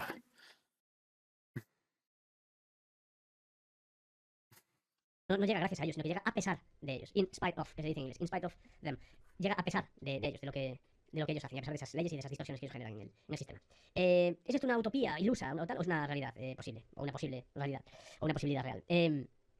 Bien, nadie dice que en un contexto sin Estado, esto es otra cosa que a la gente se le pasa por encima, nadie dice que en un contexto sin Estado las sociedades fuesen estar libres de conflictos, de crímenes, de problemas, de distorsiones, No, nadie dice que de repente todo sea perfecto y vivamos en el paraíso. No es verdad, no, por eso no es una cuestión como utópico, idealista y tal, para nada. Es incluso desde un punto de vista utilitarista, desde un punto de vista casi como de efectividad.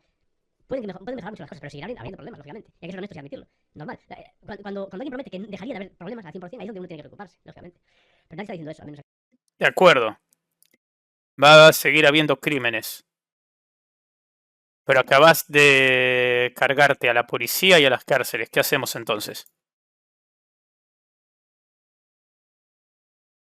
Porque tu solución de no, es que si vivimos en una sociedad pequeña, alguien comete un crimen, vamos todos y lo hacemos pedazos.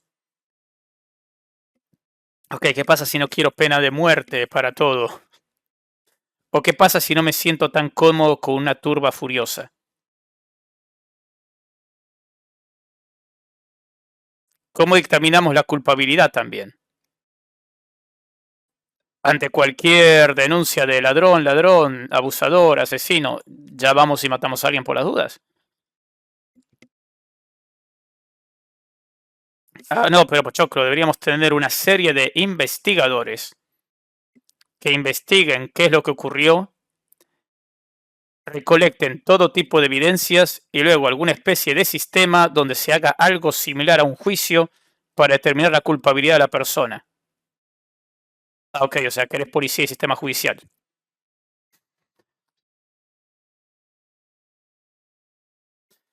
O sea, destruyamos la policía y el sistema judicial para luego traer la policía y el sistema judicial. Eso tiene muchísimo sentido para mí.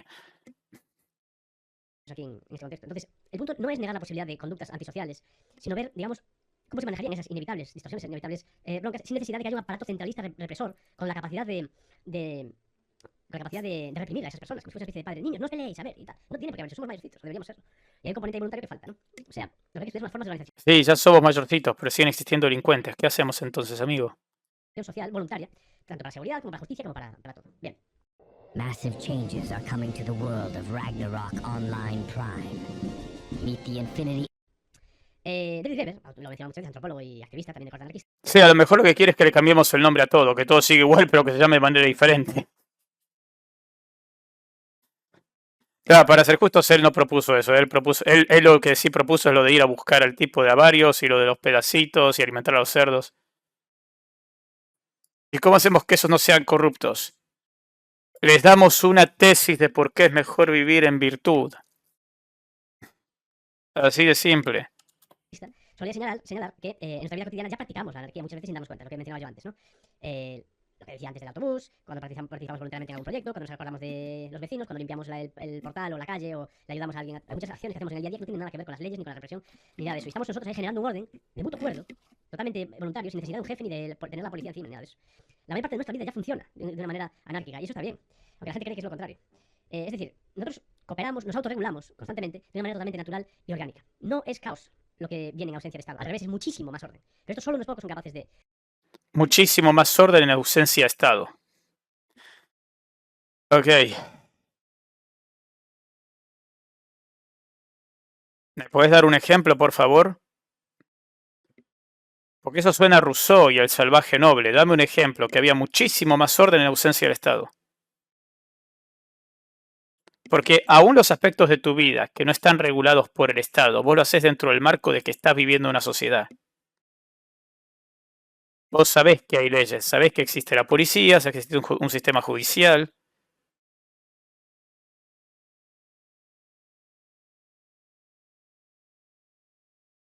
de entenderlo. Es una coordinación muchísimo más horizontal, muchísimo más orgánica. Reglas, sí. Reglas, sí. No quiere decir, no, cada uno que haga lo que quiera. No. Hay que ser muy tonto para asumir que lo que defendemos es que no haya reglas, que no haya normas. No, nadie está diciendo eso. Se hace trampa. Estáis haciendo trampa. Nadie está diciendo eso. Se trata de reglas, pero que no estén impuestas verticalmente por un Estado monopolista de la fuerza. Son difíciles de entender. ¿Habéis abierto un libro alguna vez? Esto es lo que hay que decir. Es tan difícil de entender. Reglas, sí, pero no impuestas verticalmente por un Estado monopolista de la fuerza. Reglas acordadas, internalizadas, defendidas comunitariamente. Eso sí. Es que no es tan difícil, yo creo. Bien, por mencionar así... Es que no es tan difícil. O sea, nunca se llegó a aplicar por un periodo extendido de tiempo a gran escala, pero no lo veo tan difícil.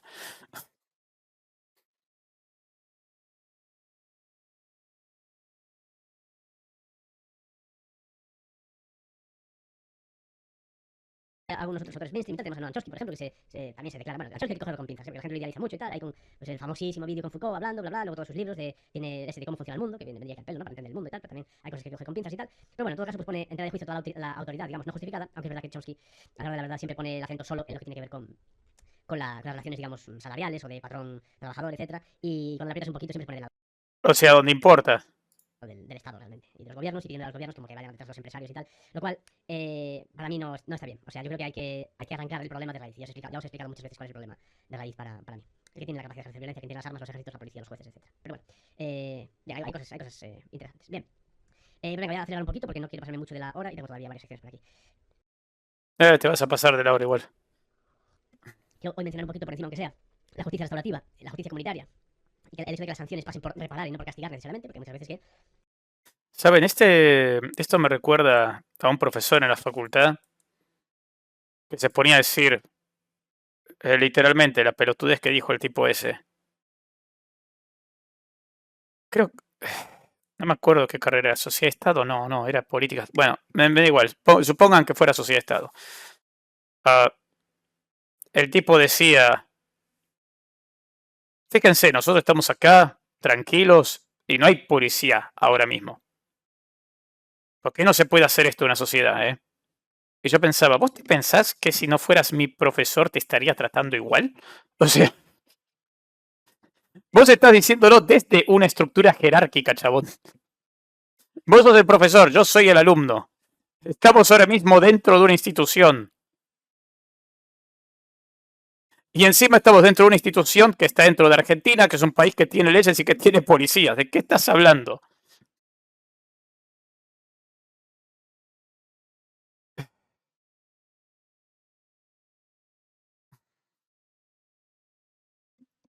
Eh, eso es como que alguien te diga. Eso es como que alguien te diga. ¿Pero de qué atmósfera me están hablando, ¿De qué atmósfera me están hablando? Yo toda mi vida nunca vi la atmósfera.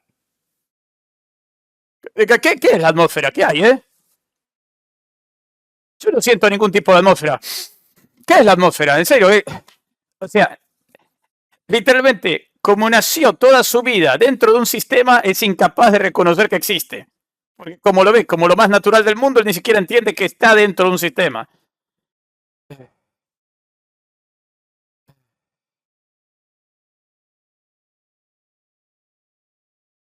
A ti se te hace algo malo, y en lugar de repararse el daño que se te hace, llega un tercero, que es el Estado, coge a alguien y lo mata, por ejemplo, o lo mete en la cárcel no sé cuántísimos años, de tal manera que, irónicamente, tú estás pagando, que sea una mínima parte, pero estás pagando la propia cárcel, el sustento, el agua, la cama, la luz y todas las otras cosas de la persona que está en esa cárcel. O sea, te hace daño, tú no recuperas aquello por lo cual se te hizo daño y le estás pagando la cárcel a esa persona. Totalmente absurdo, imposible de comprender.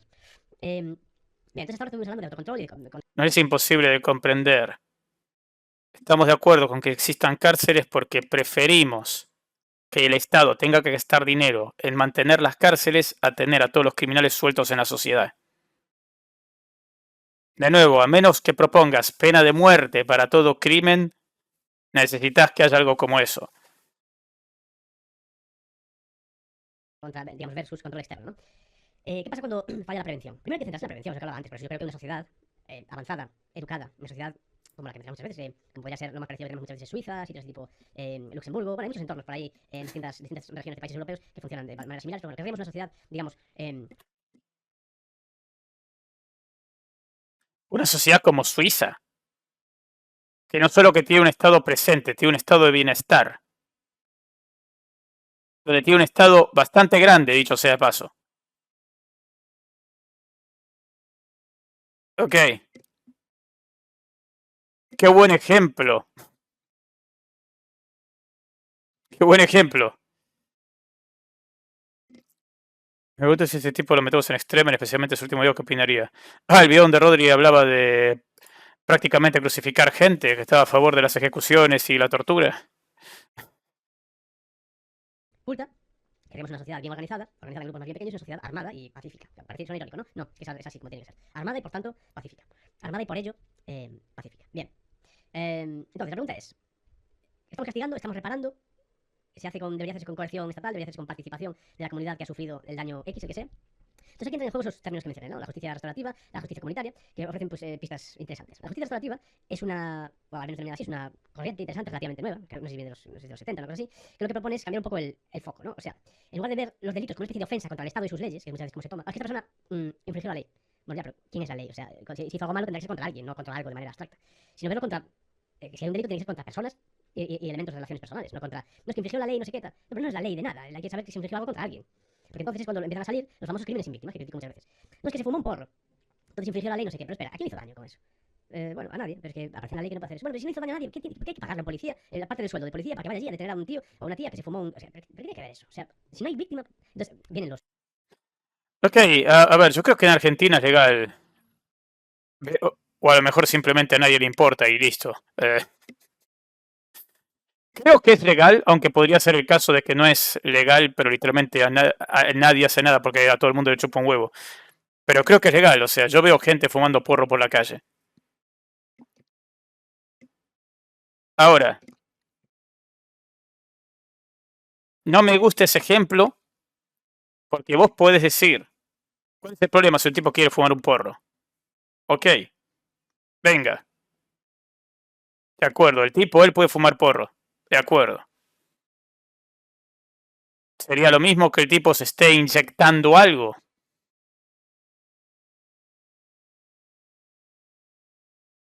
En una zona pública donde están las personas, que pueden pasar niños delante del tipo. ¿Y qué crees que te diga?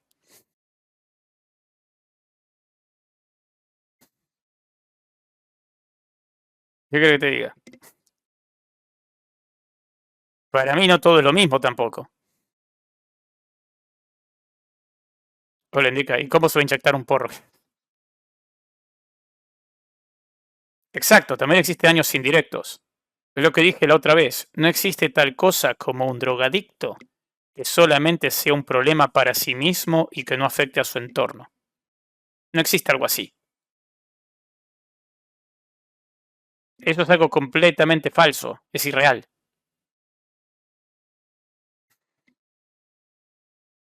Los nuevos beatos, los nuevos curas, que se creen súper progres, súper modernos, súper tal, y son los nuevos curas, a decir, no, es que se está haciendo daño a sí mismo. Y tú te estás haciendo daño a ti mismo, estando obeso, por ejemplo. O no te estás haciendo daño a ti mismo no durmiendo. O no te estás haciendo daño a ti mismo cuando sales de fiesta hasta las 6 de la mañana.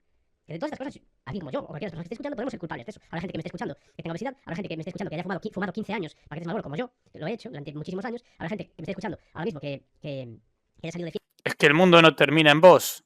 Si te querés lesionar a vos mismo, creo que no deberías, pero es cosa tuya. Pero hay acciones que vos vas a tomar que van a afectar al resto.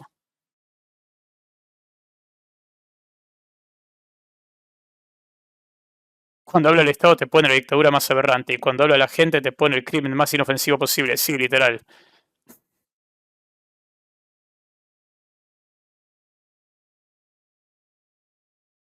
Fiesta hasta las 6 de la mañana, 8 de la mañana, de reenganche, 1000 veces durante muchos años de su vida, a lo mejor todavía lo está haciendo. Y eso también es un daño contra nosotros mismos. Hay que meternos en la cárcel por eso. ¿Contra quién es el crimen en este caso? Contra ti mismo. ¿Cómo va a venir un agente externo, un tercero, a reprimirme a mí por hacerme daño a mí mismo? Bastante tengo yo, aunque no me aguanto a mí mismo y me tengo que ir de fiesta hasta las 8 de la mañana porque no me soporto. Porque no soporto estar solo, porque no puedo dormir o por lo que sea.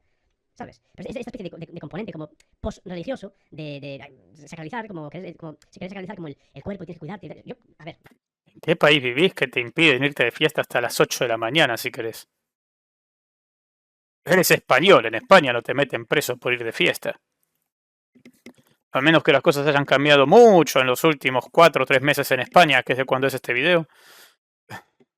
Me conocéis, yo todo por ahí. O sea, yo, por ejemplo, he dejado de fumar, ya no bebo como cuando era más joven, pero no tengo forma, me sabéis que me encanta el deporte desde siempre. Yo es que hago una especie de culto al cuerpo y tal, así que intento mantener mínimamente ese mensana en cuerpo sano, aunque a veces ni tengo sana la mente, ni tengo sano el cuerpo, ni nada, pero sí sabéis que me gusta mucho el deporte, estar en forma y intentar hacer las cosas lo mejor posible. Pero yo también he fumado muchos años, yo también he salido de fiesta, he hecho X cosas y pues nadie es perfecto, ¿no? En este caso.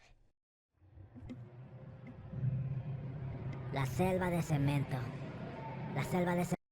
Lo hagas mucho, lo hagas poco, aunque hayas tenido la vida más perfecta y todo bien, y deporte y comer bien y ser sanísimo y dormir y tal, me da igual, hagas lo que hagas, para bien o para mal, yo no creo que tenga que haber un agente externo, un tercero, que venga y te pueda reprimir, meter en la cárcel o multarte para hacer ninguna cosa, porque fumes esto, fumes lo otro, te inyectes esto, te inyectes lo otro, hagas esto, es tu cosa, es tu propia cosa y es tu cuerpo. Se llena la gente la boca diciendo, mi cuerpo, yo decido, mis decisiones, no sé qué, pero luego a la hora de la verdad no es. Yo como conductor, la empresa me obliga cada 6 meses a hacerme chequeos cardiovasculares, porque si me fundo mi sistema, aunque tenga el derecho a hacerlo, si me da un infarto mientras manejo, puede terminar en tragedia para muchísimas personas. Buen punto, sí. No es así, no lo venden todo así. Entonces hay que ser un poco consecuentes también. Pero Pochoclo, la libertad del chofer de ir completamente drogado al trabajo, ¿dónde queda? La libertad del piloto de avión de estar completamente ebrio mientras vuela, con un montón de pasajeros. ¿Dónde queda la libertad? Ok, me chupa un huevo. Me chupa un huevo esas libertades. La verdad que me chupan un huevo. No, no deberían tener esas libertades. Bien, hay elementos de la justicia restaurativa que tienen raíces en las prácticas consuetudinarias de pueblos, digamos, sin Estado. Esto es muy interesante, recuerda las consultas, etc. Pasa, por ejemplo, en sociedades indígenas que resuelven conflictos mediante consejos de ancianos, rituales, diálogos. Consejo de ancianos. ¿Se acuerdan que Sebastián Izquierdo literalmente dijo eso? que quería que dejen de existir ciudades y que tengamos un consejo de ancianos. Es como, y si siempre hay consejo de ancianos, ¿no? Por algún motivo. Dios. Mencionaba yo antes, incluso a través de una cuestión como reputacional, a veces incluso teniendo que fastidiarse y adoptar el nombre de una familia ha hecho algo malo y se les pone un mote, y ese mote pasa durante generaciones. Claro, dices, parece que no es nada, ¿no? Ah, bueno, hicieron algo. Sí, que puede ser que un anciano sea un hombre muy sabio del que todos podamos aprender mucho. Claro que sí. Claro que sí. Es difícil que la sabiduría le llegue a alguien que está en sus veintes, porque eso se necesita experiencia. De acuerdo. Pero también un anciano puede ser ese viejo choto que te grita que quiere que vuelvan los militares. O que está harto de ver negros por todos lados. Eso también es un anciano, ¿eh?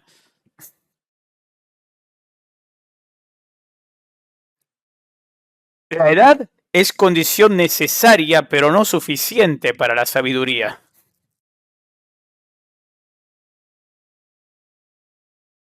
Es más, dicho sea de paso, la mayoría de los políticos que están en cargos altos están todos por arriba de los 60 años. ¿Cuántos políticos ustedes conocen que puedan decir, wow, este realmente es un hombre sabio? A mí no se me ocurre ninguno, ¿eh? A mí no se me ocurre ninguno. También sé que no soy la fuente más objetiva por mi desprecio a los políticos, ¿no? Pero ¿conozco hombres que digo, la verdad, son tipos sabios? Sí. ¿Conozco políticos que digan son tipos sabios? No, ninguno. Si ustedes conocen alguno, díganme, ¿eh? A mí no se me ocurren. O malo, se cargaron a alguien y le pusieron un mote y ya está. No, no, cuidado. Porque a que la familia la reconozcan por esa forma, el peso generacional que tiene ese error, puede a veces incluso que se pase es tan brutal que a veces se pasa un poco de la línea y acaban pagando justos por pecadores en el sentido de niños inocentes que nacen y siguen con el San Benito. Cuidado con estas cosas, porque parece que, oh no, es mucho menos que te pongan ese mote que a veces preferiría que te metan en la cárcel y no tener digamos, una especie como de ataque social muy cruel en una comunidad pequeña. Porque te conocen, ¿eh? Se burlan de ti, se ríen de ti, te hacen sentir mal, te aíslan, etcétera. O sea, no es ninguna coña. Cuidado. Y antiguamente en muchos entornos que te marginasen o que te expulsasen de la comunidad, etcétera, podías suponer automáticamente la muerte. Pero muy poca gente es capaz de sobrevivir por ahí fuera sin nada, ya está viviendo en el bosque. O sin tal. Bueno, ya sabéis a lo que me refiero. Entonces, estas cuestiones consuetudinarias y tal es muy interesante aprender sobre ellas para ver cuáles son otras maneras de resolver los conflictos. Vale.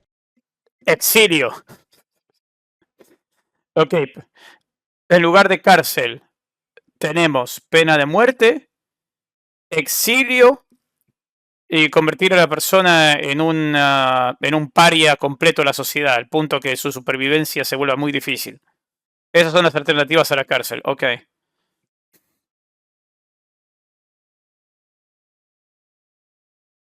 ¿Cómo lo implementamos? Sí, ¿y a dónde es el destierro también?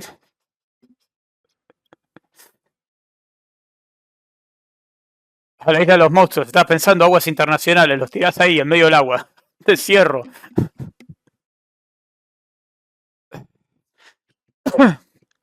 Y aparte, ¿cómo lo implementás a día de hoy el destierro?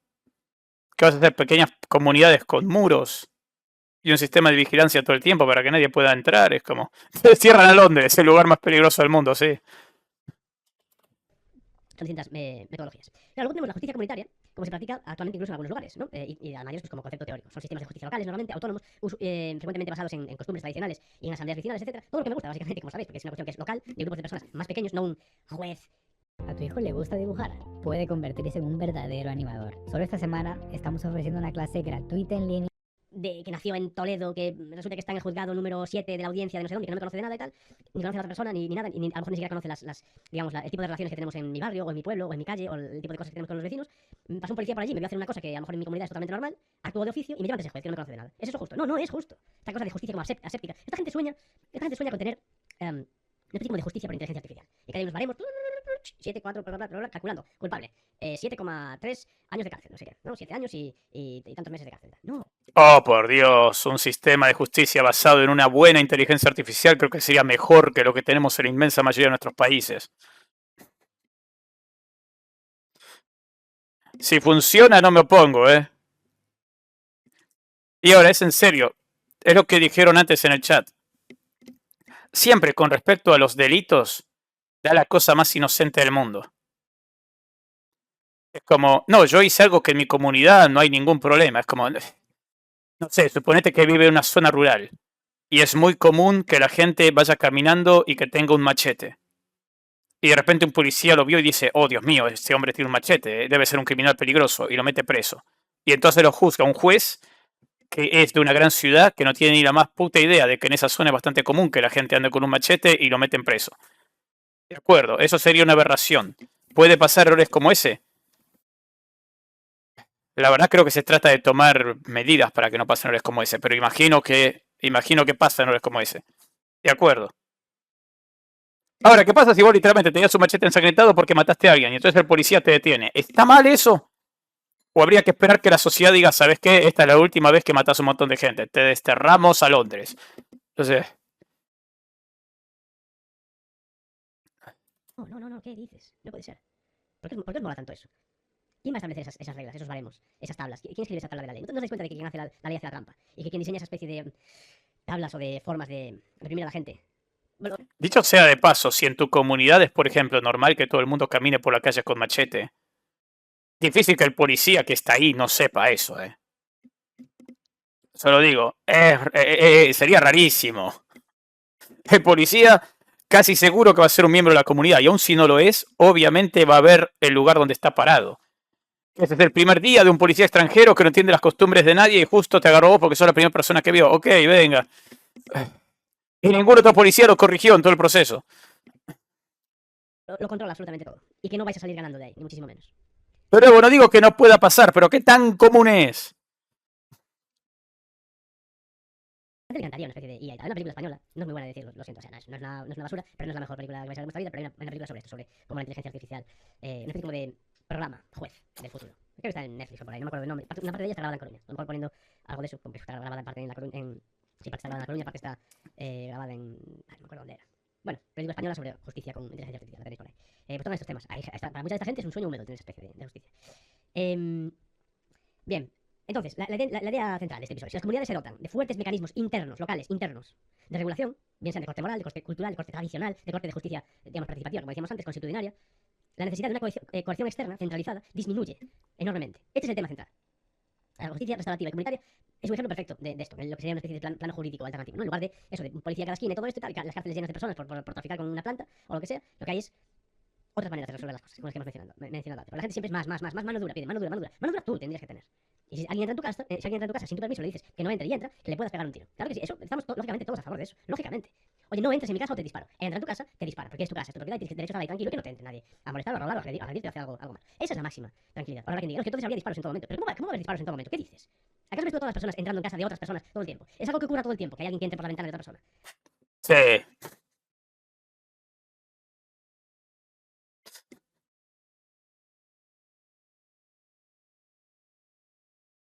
Sí, lamentablemente sí.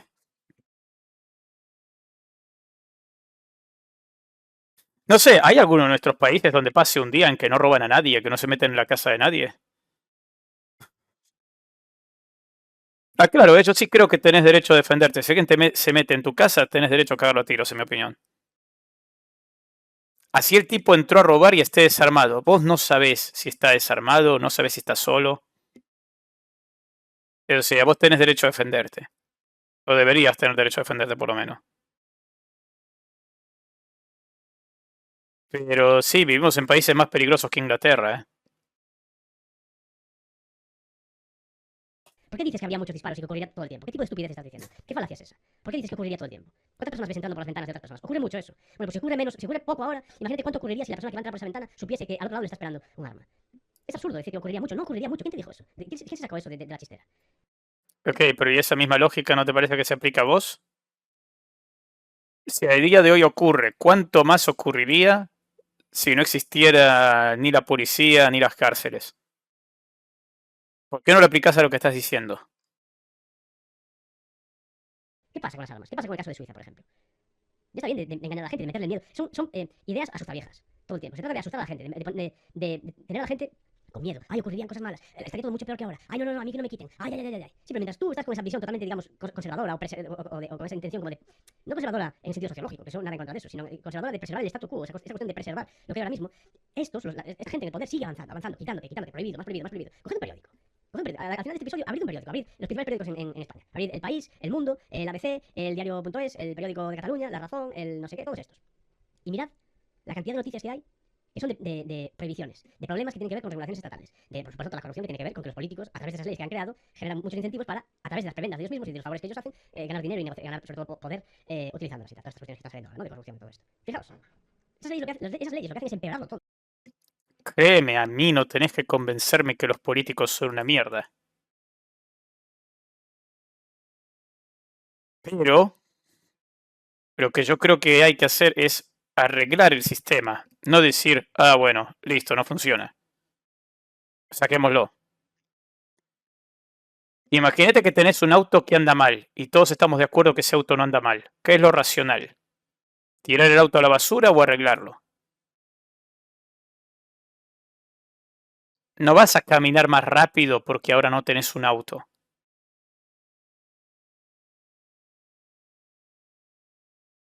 Todo. Y lo que hace automáticamente es crear un sistema a partir del cual quienes crean esas leyes, quienes las controlan y quienes las ejecutan, es decir, los políticos, los abogados del Estado, las fiscalías y todo eso, pueden hacer y deshacer. Ellos crean las normas y luego atacan a quien tengan que atacar para seguir preservando el poder. El Estado es la mafia dominante. A estas alturas, estamos en el episodio 39, quien esté en el 39 episodio, quien esté escuchando debería ya saberlo. Bien, y madre mía, hemos llegado casi a la hora. Tenía aquí unos cuantos ejemplos de comunidades con mínima presencia policial, pero no me va a dar mucho tiempo. Quería mencionar a los Cherán en México, quería mencionar a la comunidad Amish en Estados Unidos. Bueno, está el tema este de... Podemos mencionar parte de los experimentos zapatistas, algunos experimentos en Seattle, en Estados Unidos, que se dieron, por ejemplo. Es que no, es mucho. Tampoco quiero meterme ahí en grandes fregados.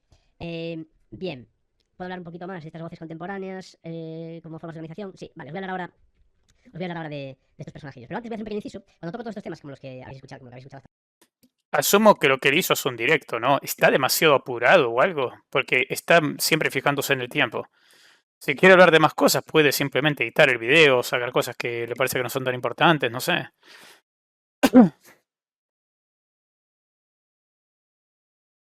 Bueno, sí, en el caso del auto, si literalmente te es más fácil comprar otro que arreglarlo, te compras otro auto. Pero mi punto es, ¿el Estado es perfecto? No. ¿Qué tiene más sentido? ¿Mejorar el Estado o destruir por completo el Estado? Y yo diría que tenemos que arreglar el Estado, no decir, ah, ok, destruyámoslo por completo. Entonces quedamos de nuevo de vuelta en la ley del más fuerte. No hay nada que impida que si no hay leyes, no hay policía, no hay sistema judicial, nada, que un tipo que tenga muchas armas y amigos que tengan muchas armas y estén bien organizados se pongan a gobernar. Que es siempre lo que pasa en zonas donde no hay Estado. En las zonas donde no hay Estado no es que todos se vuelven felices y prosperan. Siempre hay grupos criminales que terminan gobernando en esa área. Esta es la zona de este grupo. Acá manda esta persona, acá mandan esta gente. Literalmente no te puedes meter ahí porque es de ellos. Eso es lo que pasa siempre. hasta ahora en el episodio de hoy, pues me llegan muchas preguntas, ¿no? Todas las semanas recibo cientos de preguntas y comentarios. Vale, problemón, menú marrón. Lo veo muy claro ahora, ¿no? Qué chungo, qué injusto y tal. Pero ahora qué hacemos, ¿no? Me siento peor que antes, incluso, ¿no? Necesito soluciones y tal. Bien. Esta especie de orfandad adquirida, intelectual que tiene mucha gente, que es normal, te rompen los esquemas por alguna cuestión. A mí me ha pasado un millón de veces, por suerte. O sea, gracias a Dios me ha pasado, porque entonces eso me ha permitido aprender, me ha permitido cambiar de opinión, que es muy sano. Si hay una opinión que me convence más, hay que cambiar, lógicamente. Es lo contrario al dogmatismo, ¿no? Es que me siento peor, necesito soluciones y tal. Bien, pero no las pidas. Yo no puedo ni debo dar soluciones cerradas, porque eso sería caer en el mismo esquema, precisamente de dependencia que yo critico siempre. Esto lo repito siempre. Entonces, eso no puedo hacerlo. Lo que sí puedo hacer es... Pues ya diste soluciones, ¿eh? Soluciones de mierda, pero diste soluciones. trabajar en desarrollar ideas, en plasmarlas en documentos, etcétera, y explicarlas de la mejor manera posible para que las entendamos. Entonces, si haces a mi plataforma entre líneas ahora, vas a encontrar guías prácticas, unos documentos súper currados gráficamente, muy Ok, esto es un poquito de spam. guías prácticas sobre temas que abordo aquí en el podcast y en otros vídeos de mis plataformas. Vas a encontrar ejemplos reales, vas a encontrar ideas que ya están en marcha y sobre todo es un enfoque distinto, como puedes imaginar, ¿no? Si quieres verla, entra a andrescarames.com y suscríbete. Andrescarames.com. Es una guía a la semana, más o menos, luego subo otros documentos, lecturas, guías de lecturas, etcétera. Y el mejor contenido yo creo que vas a encontrar al respecto, sobre todo esto, modestia aparte, para abrir los ojos, ¿de acuerdo? Pues nada, pausa esto. Te suscribes y luego sigues escuchando. Muy modesto. Venga, seguimos. Pues nada, a ver, es que ya mencioné un poquito a estos autores antes, os los menciono otro poco por encima, por si queréis leer a esta gente, tenéis que leer un poco de David Graeber, antropólogo y activista. Tenéis, por ejemplo, fragmentos de antropología anarquista, muy interesante. Él habla mucho de los modos de organización, él habla de, hace propuestas también de evitar concentraciones de poder, rotaciones en líderes, ritualizar conflictos, etcétera. Y habla de que otra forma de organizar la vida en general es posible, porque han existido muchas formas. Y como antropólogo, pues propone varias de ellas, que aunque se hayan hecho quizás en escalas menores, etcétera, pues aunque las sociedades de hoy en día sean mucho más numerosas y más complejas, hay que coger ideas de ahí, ¿no? Bien, Byung-Chul Han, no sé si, es que tampoco quiero recomendar a Byung-Chul Han, es una persona que hay que conocer, es una persona que es conocida, está la psicopolítica, la sociedad del cansancio, todas estas cuestiones, pero bueno, hay que coger muy con pinzas estos autores, me parece a mí también. Noam Chomsky pues es uno de los autores mainstream que tocan estas cuestiones que es interesante, como os dije antes, ya os di un poco una visión de lo que yo opino un poco de Chomsky, de sus propuestas, digamos, políticas, y luego que él al final se acaba siempre alineando, cuando se le aprieta un poquito se acaba alineando con líneas de pensamiento de corte, en el fondo estatista, que esa es la pena, de corte en el fondo estatista, se acaba poniendo más del lado del gobierno, ¿no? Digamos, y eso es, en ese sentido es una pena. Pero bueno, en todo caso, lógicamente, es un autor interesante y muy importante, ¿no? Históricamente. Ok. Ya que estamos mencionando autores, os menciono otros que son, para mí, más importantes, más interesantes, que vayan en la línea de esto que estamos comentando. La verdad aceleraría esto, solo está mencionando autores, pero dale. Kevin Carson y, por ejemplo, Roderick Long. Roderick Long, Bien. claro, ¿no? En inglés, Roderick Long. Con esos dos, para empezar, vamos bastante bien. Entonces, nada, un par de reflexiones finales. Tenemos la idea esta de que menos policía y más conciencia es una cosa, conciencia o moral, etcétera. No es una fantasía, sino que es una especie de continuum en el que nos movemos constantemente y que hay una especie como de vasos comunicantes entre esos elementos. Eso no No, es literalmente una fantasía. El hecho de que no va a hacer falta policía. Que no va a hacer falta policía porque todos vamos a ser moralmente responsables. Eso no pasa. podemos olvidar. A nivel social, una sociedad de individuos conscientes y solidarios, con cohesión comunitaria, normas compartidas basadas en la moral, en la tradición, en las normas locales, etcétera, va a necesitar mucho menos castigos y menos vigilancia y va a aceptar muchos menos castigos y mucha menos vigilancia. Porque esa es la cuestión. Sí, una sociedad donde todos somos buenos va a necesitar menos policías. De acuerdo, es literalmente una fantasía, ya está, es eso. No es solo que necesite menos castigo porque ya la propia moral los detiene, etcétera. No es que no solo es que los necesite, que necesite menos esos castigos, esa represión. Es que va a tolerar muchísima menos represión. Ya no es que no la necesite, o que no se la pida a sus políticos. Es que no va a tolerar que venga nadie a reprimir de esa manera, porque dice, no, ya a mi hijo o a mi hija ya le reprimo yo, ya la castigo yo. No tiene que venir usted a hacerle nada. A mi vecino, que ha hecho esta cosa mal y tal, ya vamos los vecinos nosotros a reprimirlo, a reprimirle o a pedirle cuentas, a pedirle que rinda cuentas, o a reclamarle esta cosa o esta otra. Eso no quiere Sí, vamos entre los vecinos a reventar al tipo que rompió la ley. No veo ningún solo problema con eso. No se me ocurre un solo error que pueda ocurrir con eso, no se me ocurre ningún exceso que pueda ocurrir con eso, para nada. Cada vez que haya un delincuente, multitud iracunda, en lugar de la policía. En lugar de alguna investigación. A ver, gente. Sabemos que ocurren errores, aún con todo un sistema que se supone que investiga y juzga. No me puedes venir a decir, no, es que una turba iracunda siempre va a tener la razón, siempre van a saberlo. Eso es absurdo.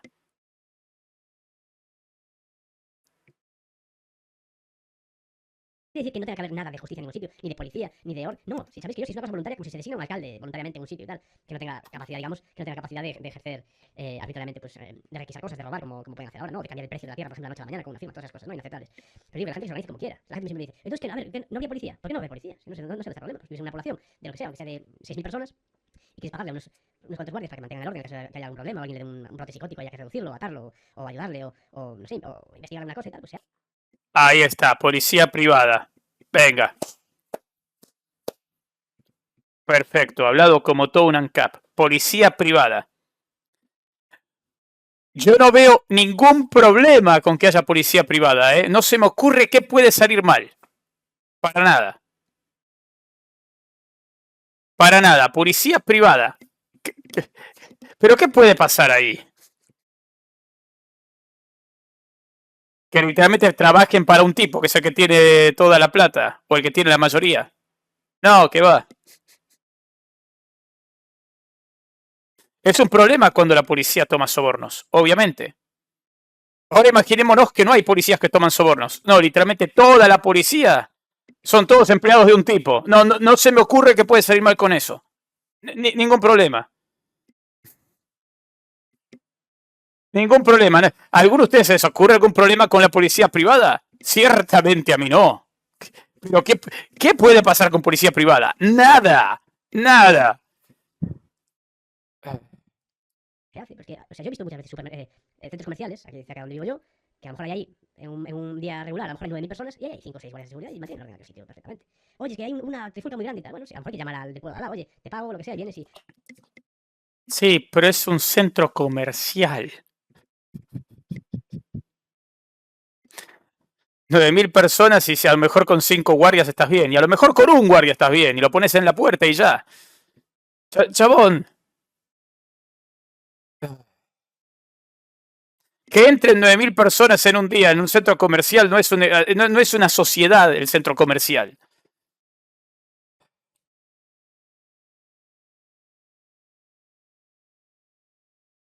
No creo que haga falta decenas, sino centenares de miles de agentes de no sé qué. Eso es una realidad y una especie como de anomalía que viene de tener a las ovejas apiñadas, hacinadas en ciudades, viviendo en sarcófagos de cemento unas encima de otras, totalmente estresadas, tomando pastillas para no suicidarse y yendo a trabajar y calladitas y cumpliendo todas estas normas estúpidas que ponen en las ciudades. Que si las que ponen en los pueblos son estúpidas, imagínate las que ponen en las ciudades. Es que es una coña.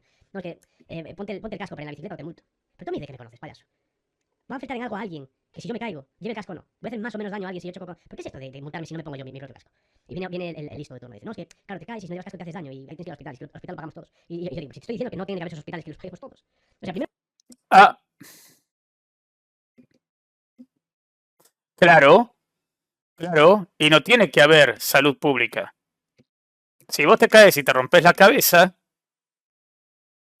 más vale que tengas contratada una prepaga para que vayan ellos a ayudarte. Y que cubra eso. Porque si no te morís. Claro, es lo más normal. ¿Saben? Me acuerdo una vez, puede que algunos de ustedes lo hayan visto, que había un debate en Estados Unidos, dos políticos. No eran dos políticos muy conocidos, pero se hizo famosa esa parte, que estaban debatiendo. Y uno dice, supongamos que hay un joven, 25 años, no tiene trabajo, no tiene ahorros, no puede contratar ningún tipo de tratamiento, y el tipo tiene un accidente o se enferma. ¿Deberíamos dejarlo morir? Y uno en la multitud gritó, sí, y todos se ponían a aplaudirle. Ah, ok. Tipo pobre que no se puede pagar la salud, morite. Y ahora te va a decir, no, pero es que habría gente que opere por caridad. Ok.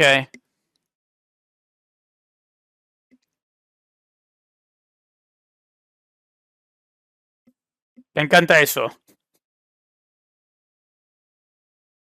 Todos dependamos de que si en algún momento necesitamos tratamiento que no podemos costear, haya. O que todo el equipo necesario en el hospital diga, sabes que te vamos a tratar igual porque de la nada vamos a pagar de nuestro propio sueldo todo lo que haga falta para que estés bien, o que haya algún benefactor con mucha plata que diga, sí, sabes que quiero que estés bien. Ojalá, así de fácil. Caridad para todos, eso se arregla. Eso se arregla. En lugar de cobrarle a los mega ricos que tienen todo, que de hecho no deberían existir los mega ricos, pero bueno, tema aparte, y usar eso para financiar cosas que todos necesitamos, no, esperemos que haya caridad. Que los ricachones digan, ¿saben qué? Voy a construir un hospital para que atiendan a la gente por si lo necesitan.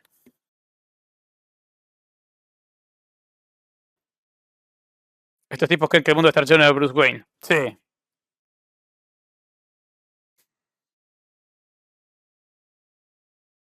Te habla como si fuera el que inventó la rueda y todo esto ya pasó, se superó y se descartó. Sí. Primero me robas. Luego, te quedas una parte. El ladrón, el político, se queda una gran parte. Le paga a todos sus amigos empresarios, a sus amigos políticos, a sus amigos consejeros y a los 800 coches oficiales y todas las cosas. O sea, el político te roba a través de impuestos. Luego se queda con una parte y con lo que sobra te construye algunos hospitales y te pide que le des las gracias y te dice que te obliga a ponerte el casco porque, claro, si te caes, ¿qué gastas? O sea, encima que me robas y me dices que me estás dando sanidad y todo eso, cuando me caigo, me rompo la cabeza y la quiero usar, me chantajeas emocionalmente y me dices que te salgo muy caro. Pero, o sea, es inaceptable ese tipo de chantaje emocional. Pero vamos a ver. No, o sea, yo no sé si estoy loco o no sé. Bueno, venga, que si no voy a estar aquí todo el día. Dejamos por aquí el tema por hoy. Espero que se haya entendido. Es una tesis que creo que es importante, es muy interesante. Y nada. Vamos ahora, como siempre, con nuestros Es otro tab culturales. La cita de hoy va a ser de Emma Goldman. Emma Goldman. Que para quien no la conozca, fue una escritora lituana, una anarquista y escritora lituana que recaló en América y se la apodó la mujer más peligrosa de América. ¿Vale? Os voy a leer la. Voy a buscarla, porque es muy interesante. Os voy a leer la cita. Es un fragmentito de un texto mucho más largo sobre el concepto del anarquismo en general. Este fragmento dice: el orden que se impone con sumisión y se mantiene con terror no es ninguna garantía. Sin embargo, es el único orden que los gobiernos han preservado. La verdadera armonía social nace naturalmente de la solidaridad de intereses. Pues se queda eso de Emma Goldman. Y en cuanto a la recomendación musical, vamos a de recomendar acuerdo. El Plebeyo, cantada por Fernando Fernández. La canción se llama El Plebeyo. Dame un ejemplo que eso pase. Que vi una esta canción interpretada por dos hombres cantando a capela sencillamente, a dos voces, en contrapunto, haciéndose voces con terceras, con sextas, con quintas, una cosa maravillosa, en unas calles de Cuba. Un vídeo precioso. Entonces la busqué, no conocía esta canción, busqué por la letra y tal, y la encontré. Sabéis que en Spotify podéis buscar por letra la mayor parte de las veces. Ok, está haciendo recomendación musical. Realmente no tiene demasiado sentido igual continuar esto, Pues encontré esta canción, ¿no? El plebeyo. Bien. La letra es una pasada. Las armonías son una pasada. Estoy escuchando a ver si dice algo más, pero no. Estoy escuchando por si dice algo más, pero realmente no tiene sentido esta parte.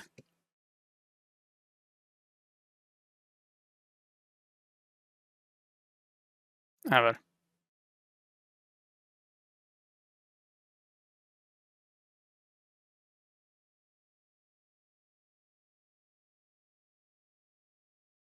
Ok, no sé si querrán escuchar esto. Está citando una canción. Siendo humano, tiene algo de divino. Amar no es un delito, porque hasta Dios amó. Y si el cariño es puro y el deseo es sincero, ¿por qué robarme quieren la fe del corazón? Qué bonito. Esto lo hago muchas veces, pero voy a repetirlo. Desde que lo hago mucho, porque me gusta. Ok, venga, no sé si lo considerarán relevante al video este. Por la duda lo pongo. Eh, ya está terminando, le queda menos de un minuto.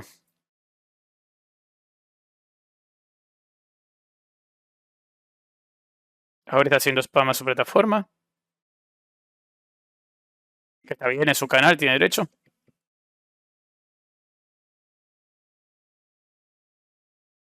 Ok. Sí, ya se despidió. Esto era todo. Debemos vivir en comunidades como en el pasado. ¿Y por qué dejamos de hacerlo? Es que alguien más fuerte nos obligó a dejarlo. ¿Y cómo vas a impedir eso? Se acabó el directo.